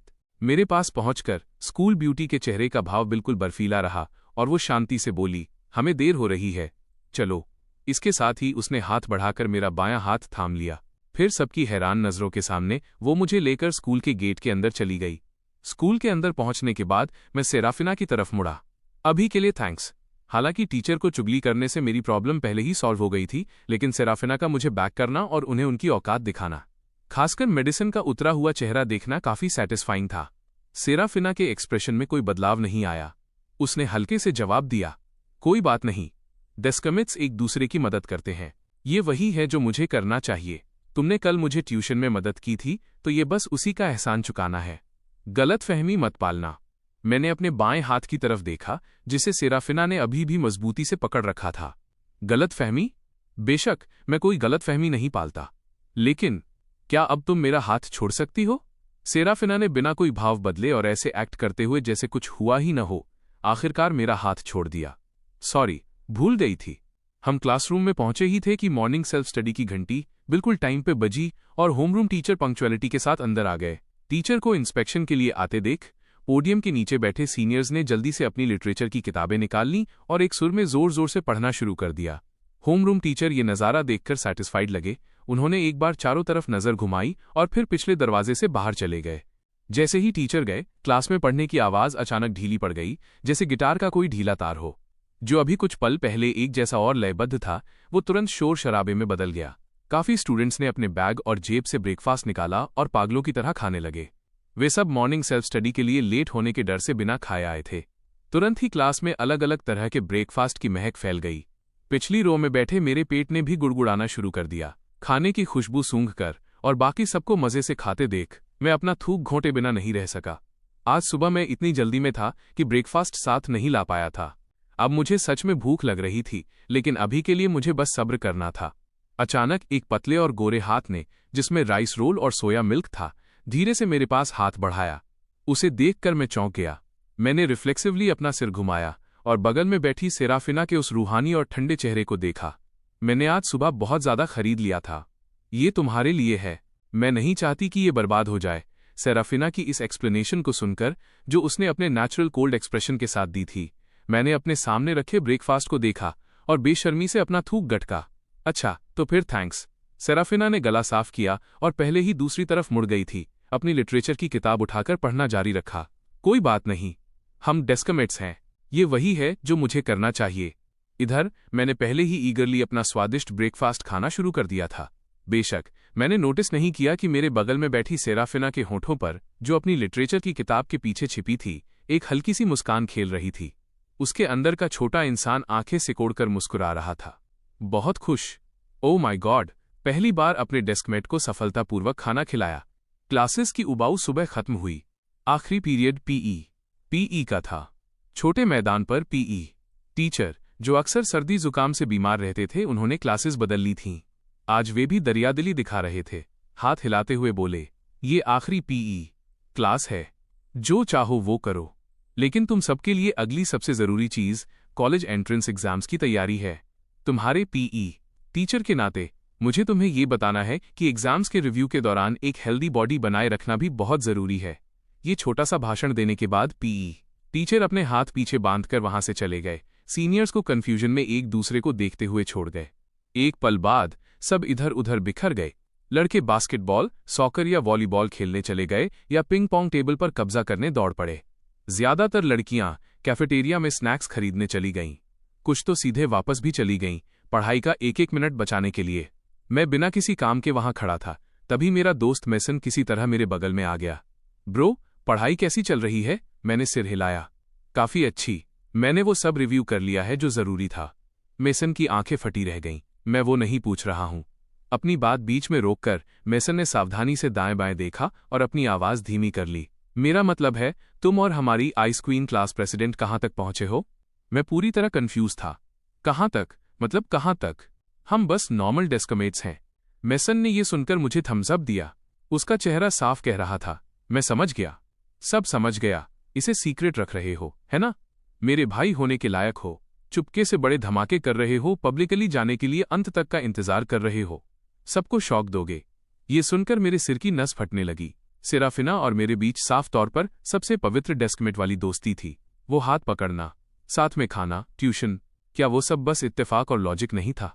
मेरी पास्ट लाइफ में मेरे मन में सेराफिना के लिए सीक्रेट फीलिंग्स थीं, लेकिन वो तो legendary ice queen school beauty थी।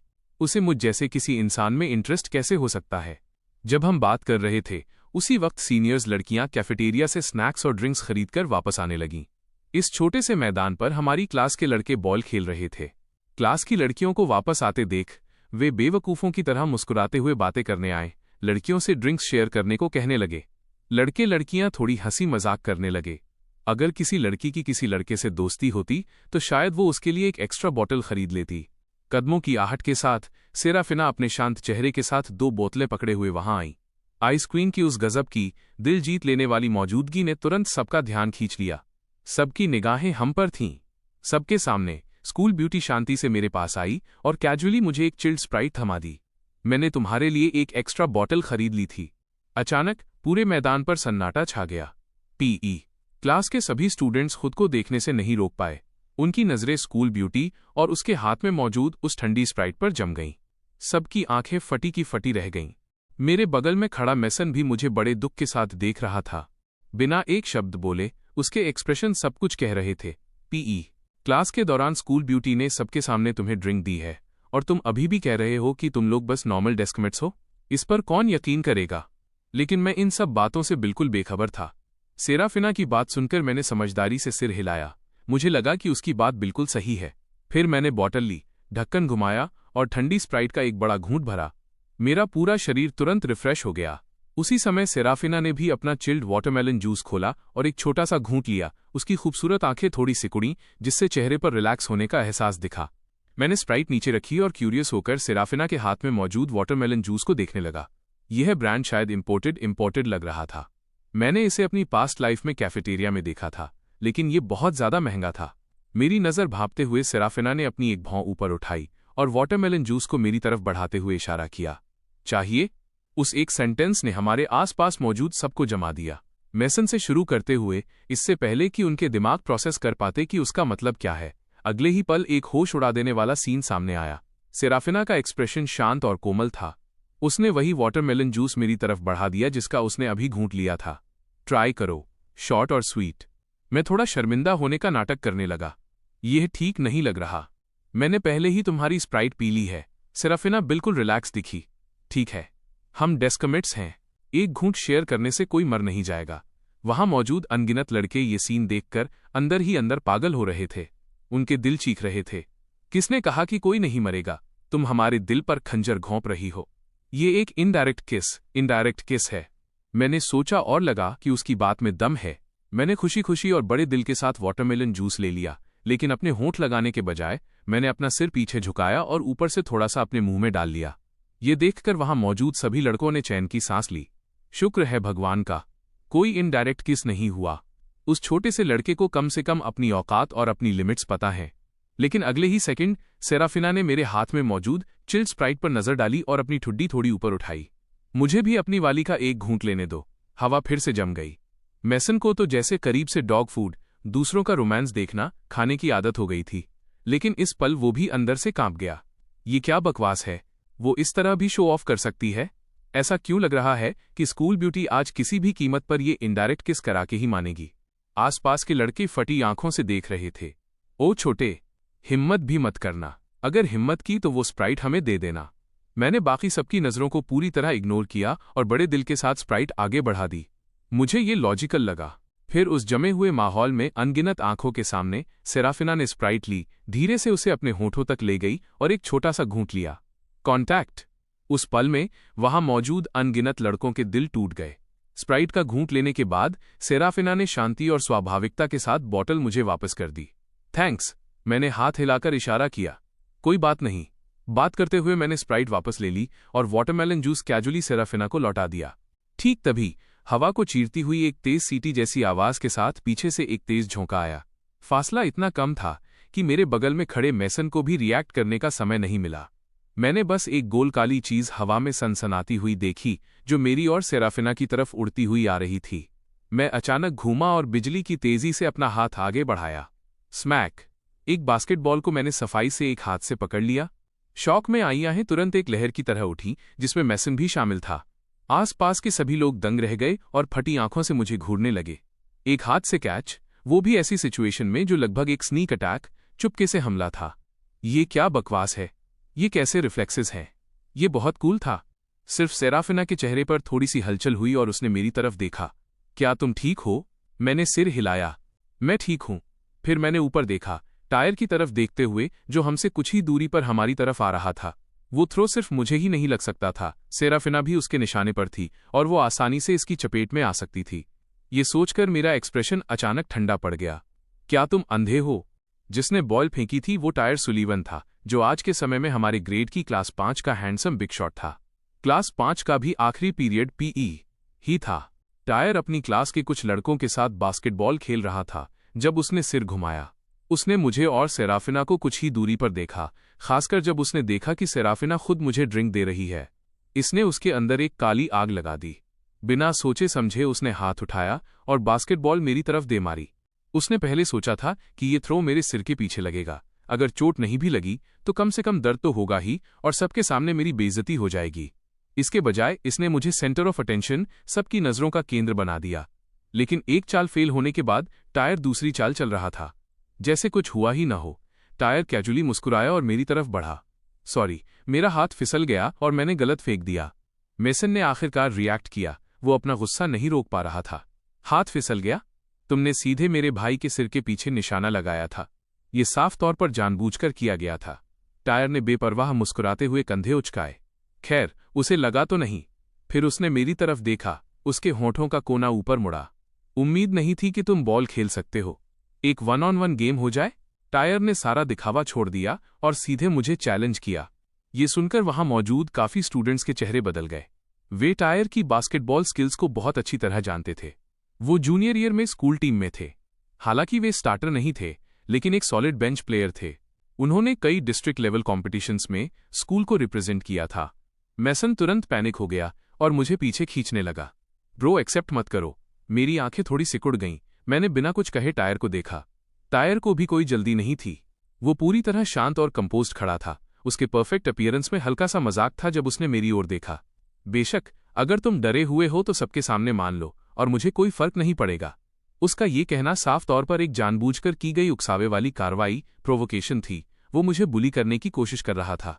मेसन ने टायर सुलिवन को घूरा। उसे उकसाना बंद करो। फिर वो घबराकर सेराफिना की ओर मुड़ा। क्लास प्रेसिडेंट, इसे थोड़ा समझाओ।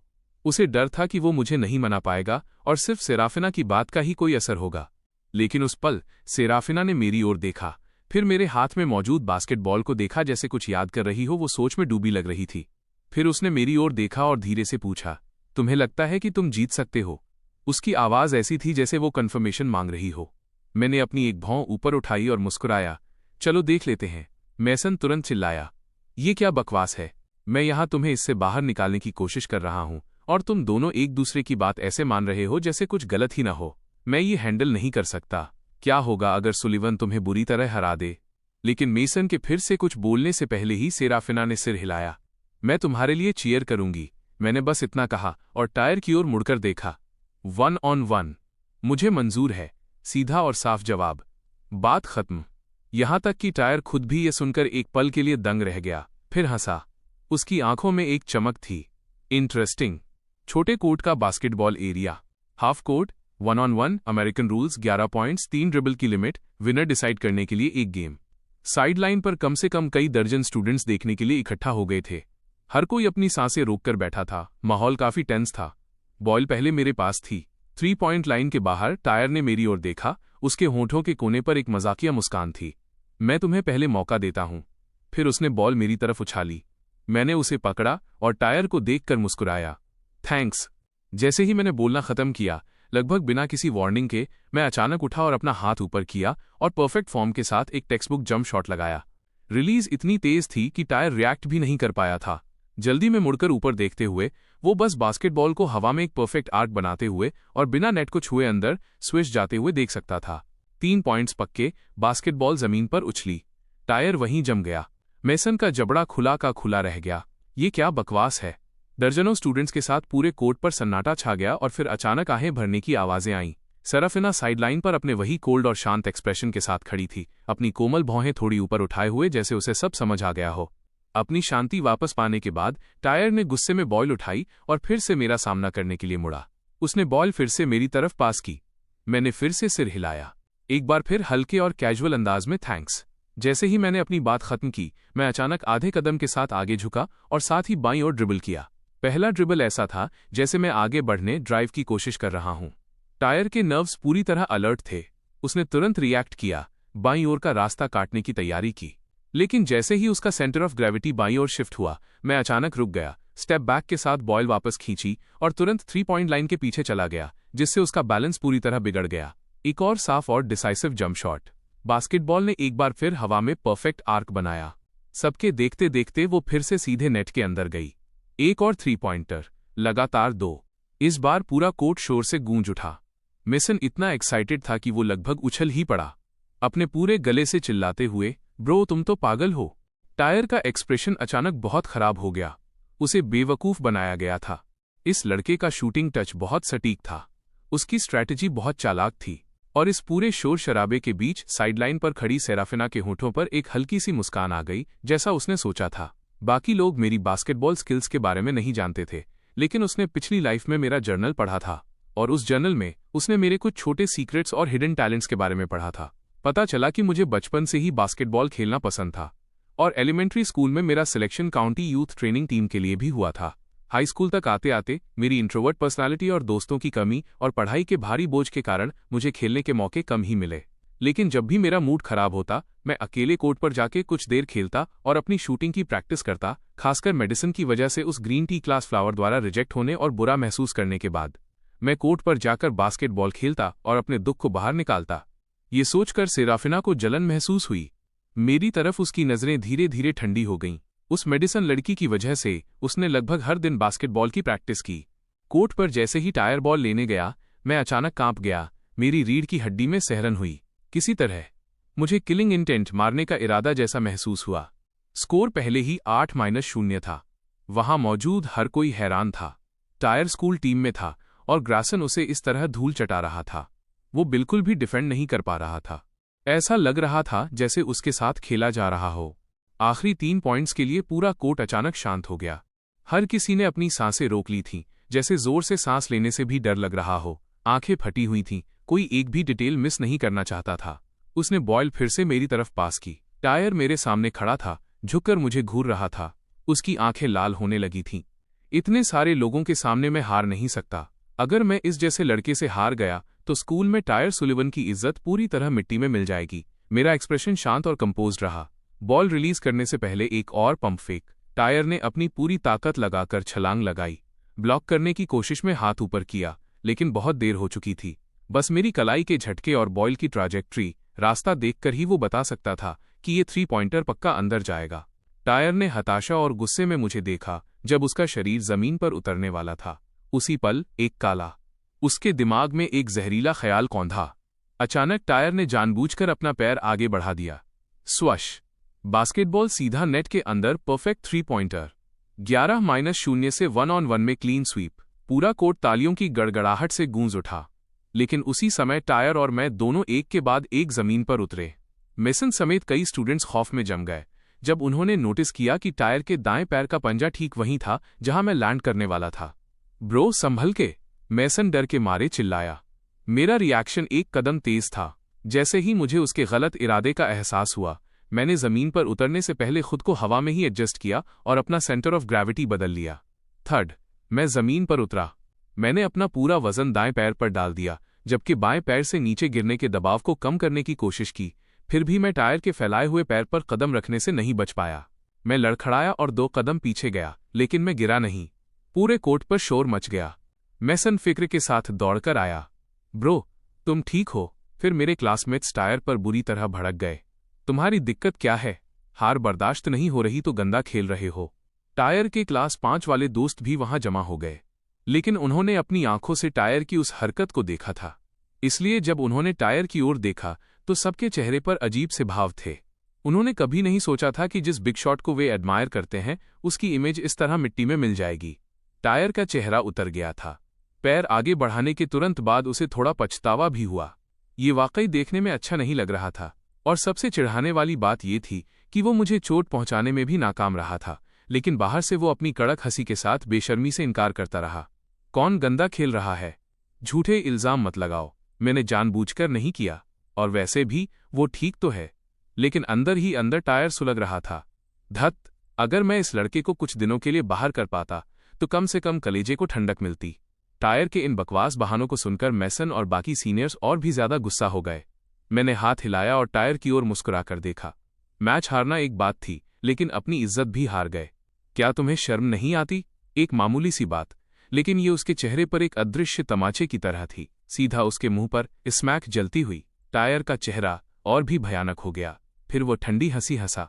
तुम्हें पता है तुम क्या कह रहे हो? किस्मत से एक मैच जीत क्या लिया? तुम खुद को खुदा समझने लगे। चलो दोस्तों, इसके साथ ही टायर अपने लड़कों को बुलाकर वहां से जाने ही वाला था। वहीं रुक जाओ। अचानक एक ठंडी और सुरीली आवाज गूंजी। कदमों की आहट पास आई और सब अनजाने में उस आवाज की तरफ मुड़े। भीड़ छट गई और सामने सेराफिना आती दिखी, चेहरा बर्फ जैसा ठंडा और बाकी सबको पूरी तरह इग्नोर करते हुए। वह सीधे टायर के पास पहुंची। अपने ठीक सामने उस आइस गॉडेस को देखकर टायर का दिल शर्म से थोड़ा तेज धड़कने लगा। फिर उसने देखा कि स्कूल ब्यूटी ने अपनी लंबी और पतली टांग उठाई और अपने जूते के पंजे से टायर की दाईं पिंडली शिन पर जोर से लात मारी। स्मैक! इससे पहले कि वो कुछ समझ पाता, टायर ने अपना पैर पकड़ लिया और दर्द के मारे चीख पड़ा। उसकी चीख पूरे कोर्ट में गूंज गई। सेराफिना ने उसे बस ठंडी नजरों से देखा और उसके होठों से 2 शब्द निकले, घटिया कायर। फिर वो मुड़ी और मेरे पास आई। उसका कोमल छोटा हाथ मेरे हाथ में था और टोन बर्फीली। चलो, सबके सामने मैं अपनी खूबसूरत डेस्कमेट के पीछे पीछे चल दिया। बास्केटबॉल कोर्ट पर मौत जैसा सन्नाटा था, इतना कि आप सुई गिरने की आवाज भी सुन सकते थे। जानकारी इतनी ज्यादा थी कि सब सन्न थे। पहले ग्रैसन ने होश उड़ा देने वाली बास्केटबॉल स्किल्स दिखाईं और स्कूल टीम के टायर को 11-0 से हरा दिया। फिर टायर ने जानबूझकर पैर अड़ाया और स्कूल ब्यूटी ने आगे बढ़कर टायर को जोरदार लात मारी। आखिर में वो मेरा हाथ पकड़कर साथ चली गई। सीनियर्स आखिरकार होश में आए। किसी ने अपने होंठ सिकोड़े और झिझकते हुए धीरे से बोला, क्या हमारी क्लास प्रेसिडेंट अभी अपने बंदे को लेकर थोड़ी ज्यादा ही प्रोटेक्टिव नहीं लग रही थी? जैसे ही ये शब्द निकले, स्कूल ब्यूटी के ठंडे स्वभाव को जानने वाली लड़कियां भी अपनी झिझक रोक नहीं पाईं और धीरे धीरे सिर हिलाने लगीं। बगल में खड़े मैसन ने बस एक आवाज निकाली, लग रही थी का क्या मतलब है? थोड़ा कॉन्फिडेंस रखो भाई। बोलते हुए मैसन ने उस तरफ देखा जहां मैं और सेराफिना गए थे। उसकी आंखें चमक रही थीं। वो यकीनन फियर्स प्रोटेक्टिवनेस, कट्टर सुरक्षात्मक रवैया ही था। स्कूल ब्यूटी और उसका डेस्कमेट हाथ में हाथ डाले कैंपस के पेड़ों वाली सड़क पर चल रहे थे। अपनी खूबसूरत डेस्कमेट के शांत और ठंडे चेहरे को देखते हुए मैं क्यूरियस होकर पूछे बिना नहीं रह सका, हम कहाँ जा रहे हैं? मेरी खूबसूरत डेस्कमेट की आवाज शांत और संक्षिप्त थी, नर्स के ऑफिस। फिर उसने मेरे बाएं पैर की ओर देखा। अभी मोच आई है ना तुम्हें? मैं एक पल के लिए दंग रह गया, अपने बाएं टखने को देखा और ईमानदारी से सिर हिलाया। मैंने समय रहते रिएक्ट किया था, लेकिन पूरी तरह बच नहीं पाया। मेरी खूबसूरत डेस्कमेट ने पूछा, क्या दर्द हो रहा है? मैंने सच बताया, थोड़ा सा। सेराफिना ने अपनी भौहें थोड़ी ऊपर उठाईं और सिर हिलाया। तो फिर मुझे तुम्हारी चलने में मदद करने दो। इससे पहले कि मैं रिएक्ट कर पाता, सेराफिना मेरे एकदम करीब आ गई। उसकी हरकतें बिल्कुल नेचुरल थीं, जैसे उसने मेरा बायां हाथ खींचकर अपने कंधे पर रख लिया हो। साथ ही उसने अपना हाथ मेरी कमर के चारों ओर लपेट लिया। अचानक स्किन से स्किन का एहसास, एक हल्की सी खुशबू। एक ही पल में मेरी खूबसूरत डेस्कमेट का आधा शरीर लगभग मुझसे सटा हुआ था। स्कूल यूनिफॉर्म के बावजूद मैं उसकी धड़कने और वो कोमल एहसास महसूस कर पा रहा था जिसने मेरे दिमाग को लगभग सुन्न कर दिया था। 30 साल से ज्यादा की रूह वाला एक मैच्योर आदमी और मेरा चेहरा वहीं लाल हो गया। घबराते हुए मैंने कहा, नहीं, इसकी जरूरत नहीं है, मैं खुद चल सकता हूं। लेकिन अगले ही सेकंड मेरी खूबसूरत डेस्कमेट ने अपना सिर घुमाकर मेरी ओर देखा। हमारे बीच की दूरी बस चंद इंच की थी। हमारी नजरें मिलीं। मैंने देखा कि उसकी कोमल भौहें थोड़ी तन गई हैं। मेरी बात सुनो। हमेशा की तरह ठंडा अंदाज, उसकी आवाज में एक क्लास प्रेसिडेंट वाली अथॉरिटी थी। अपने से सिर्फ 8 इंच दूर इतने खूबसूरत चेहरे और उन बिना पलक झपकाए मुझे देखती आंखों को देखकर मेरा सारा जोश ठंडा पड़ गया और मैं चुपचाप उसका साथ देने लगा। ठीक है, पेड़ों वाली सड़क पर एक लड़का और उसे सहारा देती एक लड़की वे साथ साथ चल रहे थे और उन्हें गुजरते हुए देख वहां से गुजरने वाले हर स्टूडेंट का दिल टूट रहा था। जब हम नर्स के ऑफिस पहुंचे तो वहां कोई स्टाफ मौजूद नहीं था। सेराफिना ने मुझे कुर्सी पर बैठने में मदद की, फिर वो मेडिसिन बॉक्स ढूंढने के लिए मुड़ी। जैसे ही मैं बैठा मुझे लगा जैसे कोई भारी बोझ उतर गया हो और मैंने एक लंबी सांस ली। 2 जिंदगियां जीने के बाद ये पहली बार था जब मैं अपनी खूबसूरत डेस्कमेट के इतने इंटीमेट करीबी कांटेक्ट में था। ये सच में बहुत एम्बिगियस, अजीब था। पिछली बार ऑब्जर्वेटरी में जो हग, गले मिलना हुआ था, वो गिनती में नहीं आता। वो तो विशुद्ध रूप से डेस्कमेट वाली दोस्ती और आभार जताने का तरीका था। एक पल बाद सेराफिना मेडिसिन बॉक्स से मेडिकेटेड स्प्रे की एक छोटी बोतल लेकर आई। उसने एक कुर्सी खींची और मेरे सामने बैठ गई। पैर उठाओ, हमेशा की तरह संक्षिप्त और सीधा। मैंने उसकी और मदद लेने की हिम्मत नहीं जुटाई। मैं खुद कर सकता हूं। सेराफिना का ठंडा एक्सप्रेशन नहीं बदला। उसने बस अपनी नजरें उठाईं और मुझे एक लुक दिया। पैर उठाओ। बस उस एक लुक का असर था कि मैंने तुरंत आज्ञाकारी ढंग से अपना बायां पैर उठाया और अपनी पैंट थोड़ी ऊपर रोल की। वाकई मेरा टखना एंकल थोड़ा लाल था और उसमें सूजन आ गई थी। मेरी खूबसूरत डेस्कमेट ने उसे देखा और धीरे से कमेंट किया, उस टायर ने सच में हद पार कर दी। अंदर ही अंदर सेराफिना गुस्से में दांत पीस रही थी। उसे लगा कि पिछली बार मारी गई लात बहुत हल्की थी। अगली बार वो इसे अंकल जो से संभलवाएगी। फिर बिना किसी झिझक के सेराफिना ने मेरी बाईं पिंडली काफ को अपने घुटने पर रखा, स्प्रे की बोतल ली और टखने पर 2 बार छिड़काव किया। सेराफिना ने अपना सिर झुकाया, हाथ आगे बढ़ाया और अपनी उंगलियों से टखने के मोच वाले हिस्से को धीरे धीरे रगड़ना शुरू किया ताकि दवा जज्ब हो सके। टखने की मालिश करते हुए सेराफिना बिना ऊपर देखे धीरे से बोली, अगर दर्द हो तो बताना, मैं और धीरे करूंगी। दर्द तो नहीं हो रहा था। मुझे अपनी खूबसूरत डेस्कमेट की उन गोरी, लंबी और कोमल उंगलियों का एहसास हो रहा था जो बिल्कुल सही दबाव के साथ मसाज कर रही थीं। अपनी खूबसूरत डेस्कमेट को इस तरह सिर झुकाए, पूरी तरह फोकस्ड होकर मेरे पैर में दवा लगाते और मालिश करते देख मुझे ऐसा लगा जैसे किसी ने मेरे सिर पर ठंडा पानी डाल दिया हो। मेरी खूबसूरत डेस्कमेट मेरे साथ कुछ ज्यादा ही अच्छी नहीं बन रही थी। अचानक मेरे दिमाग में एक ख्याल कौंधा और मेरे दिल की धड़कनें तेज हो गईं। उसे अभी भी मसाज में मशगूल देख मैंने अपना थूक गटका और सावधानी से मुंह खोला। हे, क्या तुम?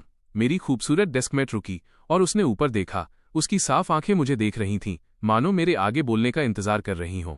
मैंने कहा, क्या तुम्हारी फैमिली कोई मसाज पार्लर चलाती है? तुम्हारे हाथ में जादू है। हवा एक पल के लिए जम गई। सेराफिना को लगा जैसे उसके सिर के ऊपर एक बड़ा सा सवालिया निशान उगाया हो। यह पागल लड़का क्या कह रहा था? उसे अंदाजा नहीं था कि उस वक्त मैं अंदर ही अंदर कितना पैनिक कर रहा था। मेरे दिल का छोटा इंसान अपनी छाती पीट रहा था। चेहरा पीला पड़ गया था और रूह जैसे शरीर छोड़ चुकी थी। बाल बाल बचा। मैं अभी लगभग वही पूछने वाला था, लेकिन इतने करीब से अपनी खूबसूरत डेस्कमेट की उन बिना पलक झपकाए देखती आंखों का सामना करते ही मेरी धड़कनें गड़बड़ा गईं। 30 साल से ज्यादा की रूह होने के बावजूद मेरा हार्ट रेट बिगड़ रहा था, इसलिए मैंने जल्दी से अपनी बात बदल दी। मेरी खूबसूरत डेस्कमेट ने शायद नोटिस नहीं किया होगा, है ना? इस अजीब सवाल का कोई जवाब न देते हुए सेराफिना ने फिर से सिर झुका लिया और दवा मलने में लग गई। साथ ही उसकी शांत आवाज आई, मुझे वो टायर बिल्कुल पसंद नहीं है। तुमने अभी उसे सबक सिखाने में मेरी मदद की, तो समझो मैंने तुम पर एक एहसान उधार कर लिया। दवा लगाना बस उसी का बदला है। गलत फहमी मत पालना। तो ये बात थी। मुझे समझ आ गया। वाकई मेरी खूबसूरत डेस्कमेट अभी भी वही ठंडी इंसान थी जिसे मैं अपनी पास्ट लाइफ से जानता था। वो मुझ जैसे मामूली डेस्कमेट में इंटरेस्टेड कैसे हो सकती है? रिबॉर्न होने का मतलब था शांत रहना। मैं खुद को चने के झाड़ पर नहीं चढ़ा सकता था। उसी वक्त मेरी खूबसूरत डेस्कमेट ने कैजुअली पूछ लिया, वैसे तुम बास्केटबॉल में काफी अच्छे हो, किसके लिए प्रैक्टिस की थी? मैंने आराम से अपना पैर फैलाया और उससे मालिश करवाते हुए बिना सोचे जवाब दिया, किसी खास के लिए नहीं, बस जब मूड खराब होता था तो प्रैक्टिस कर लेता था। पर वैसे देखा जाए तो मुझे दूसरे सेक्शन की उस मेडिसिन लड़की का शुक्रिया अदा करना चाहिए। हा। अचानक मैंने एक ठंडी आह भरी। मेरी आंखें फटी रह गईं और मेरी पीठ एकदम सीधी हो गई। मैं अपने सामने बैठी सेराफिना को खाली नजरों से देखने लगा। सेराफिना ने ऐसे हाथ पीछे खींच लिया जैसे कुछ हुआ ही न हो। उसकी आवाज हमेशा की तरह शांत थी। गलती से गलत जगह दब गया, सॉरी। उस शाम नाइट स्टडी खत्म होने के बाद स्कूल की छुट्टी हो गई। मैंने अपनी डेस्क समेटी, बैग लटकाया और जाने के लिए तैयार हुआ, तभी नोटिस किया कि मेरी खूबसूरत डेस्कमेट भी पीछे पीछे आ रही है। तुम्हारे पैर में मूंछ है, चलने में आसानी नहीं होगी, मैं तुम्हें सहारा दूंगी, हमेशा की तरह संक्षिप्त। इतना कहकर वो मेरा हाथ अपने कंधे पर रखने और अपनी दूसरी बांह मेरी कमर के चारों ओर लपेटने के लिए तैयार हुई। मैंने जल्दी से उसे रोका, नहीं, जरूरत नहीं है, आज के लिए इतनी मदद काफी है, मैं खुद चल सकता हूं। असल में बात ये थी कि क्लासरूम से लेकर बाइक पार्किंग तक बहुत भीड़ होगी। अगर आइस क्वीन स्कूल ब्यूटी मेरी कमर में हाथ डालकर मुझे सहारा देते हुए चली तो मुझे लगा कि रास्ते भर स्टूडेंट्स की जलती हुई नजरें ही मेरा कत्ल कर देंगी। मेरी खूबसूरत डेस्कमेट ने अपनी एक भौं थोड़ी ऊपर उठाई और सिर हिलाया, फिर अपनी नन्ही हथेली मेरी ओर बढ़ा दी। तो फिर हाथ पकड़ लो। उसने ऐसा चेहरा बनाया जैसे ये कोई बड़ी बात न हो। हॉलवे की लाइटें बंद हैं, मुझे अंधेरे से डर लगता है। डेस्कमेट्स एक दूसरे की मदद करते हैं। हाथ पकड़ना पूरी तरह से लॉजिकल है ना? ये उतना लॉजिकल तो नहीं था, लेकिन दोपहर की बात सोचते हुए कि उसने मुझे नर्स के ऑफिस तक सहारा दिया था, तो बदले में अंधेरे में उसका हाथ पकड़ना मेरा फर्ज था। ठीक है, मैंने हामी भर दी, और अगले ही सेकंड एक ठंडी, कोमल और छोटी सी हथेली मेरे हाथ में थी, और इस तरह हम दोनों उस धुंधली रोशनी वाली सड़क पर हाथ पकड़कर चल दिए। सेराफिना बाहर से हमेशा की तरह ठंडी और शांत दिख रही थी, लेकिन उसके दिल के अंदर का छोटा इंसान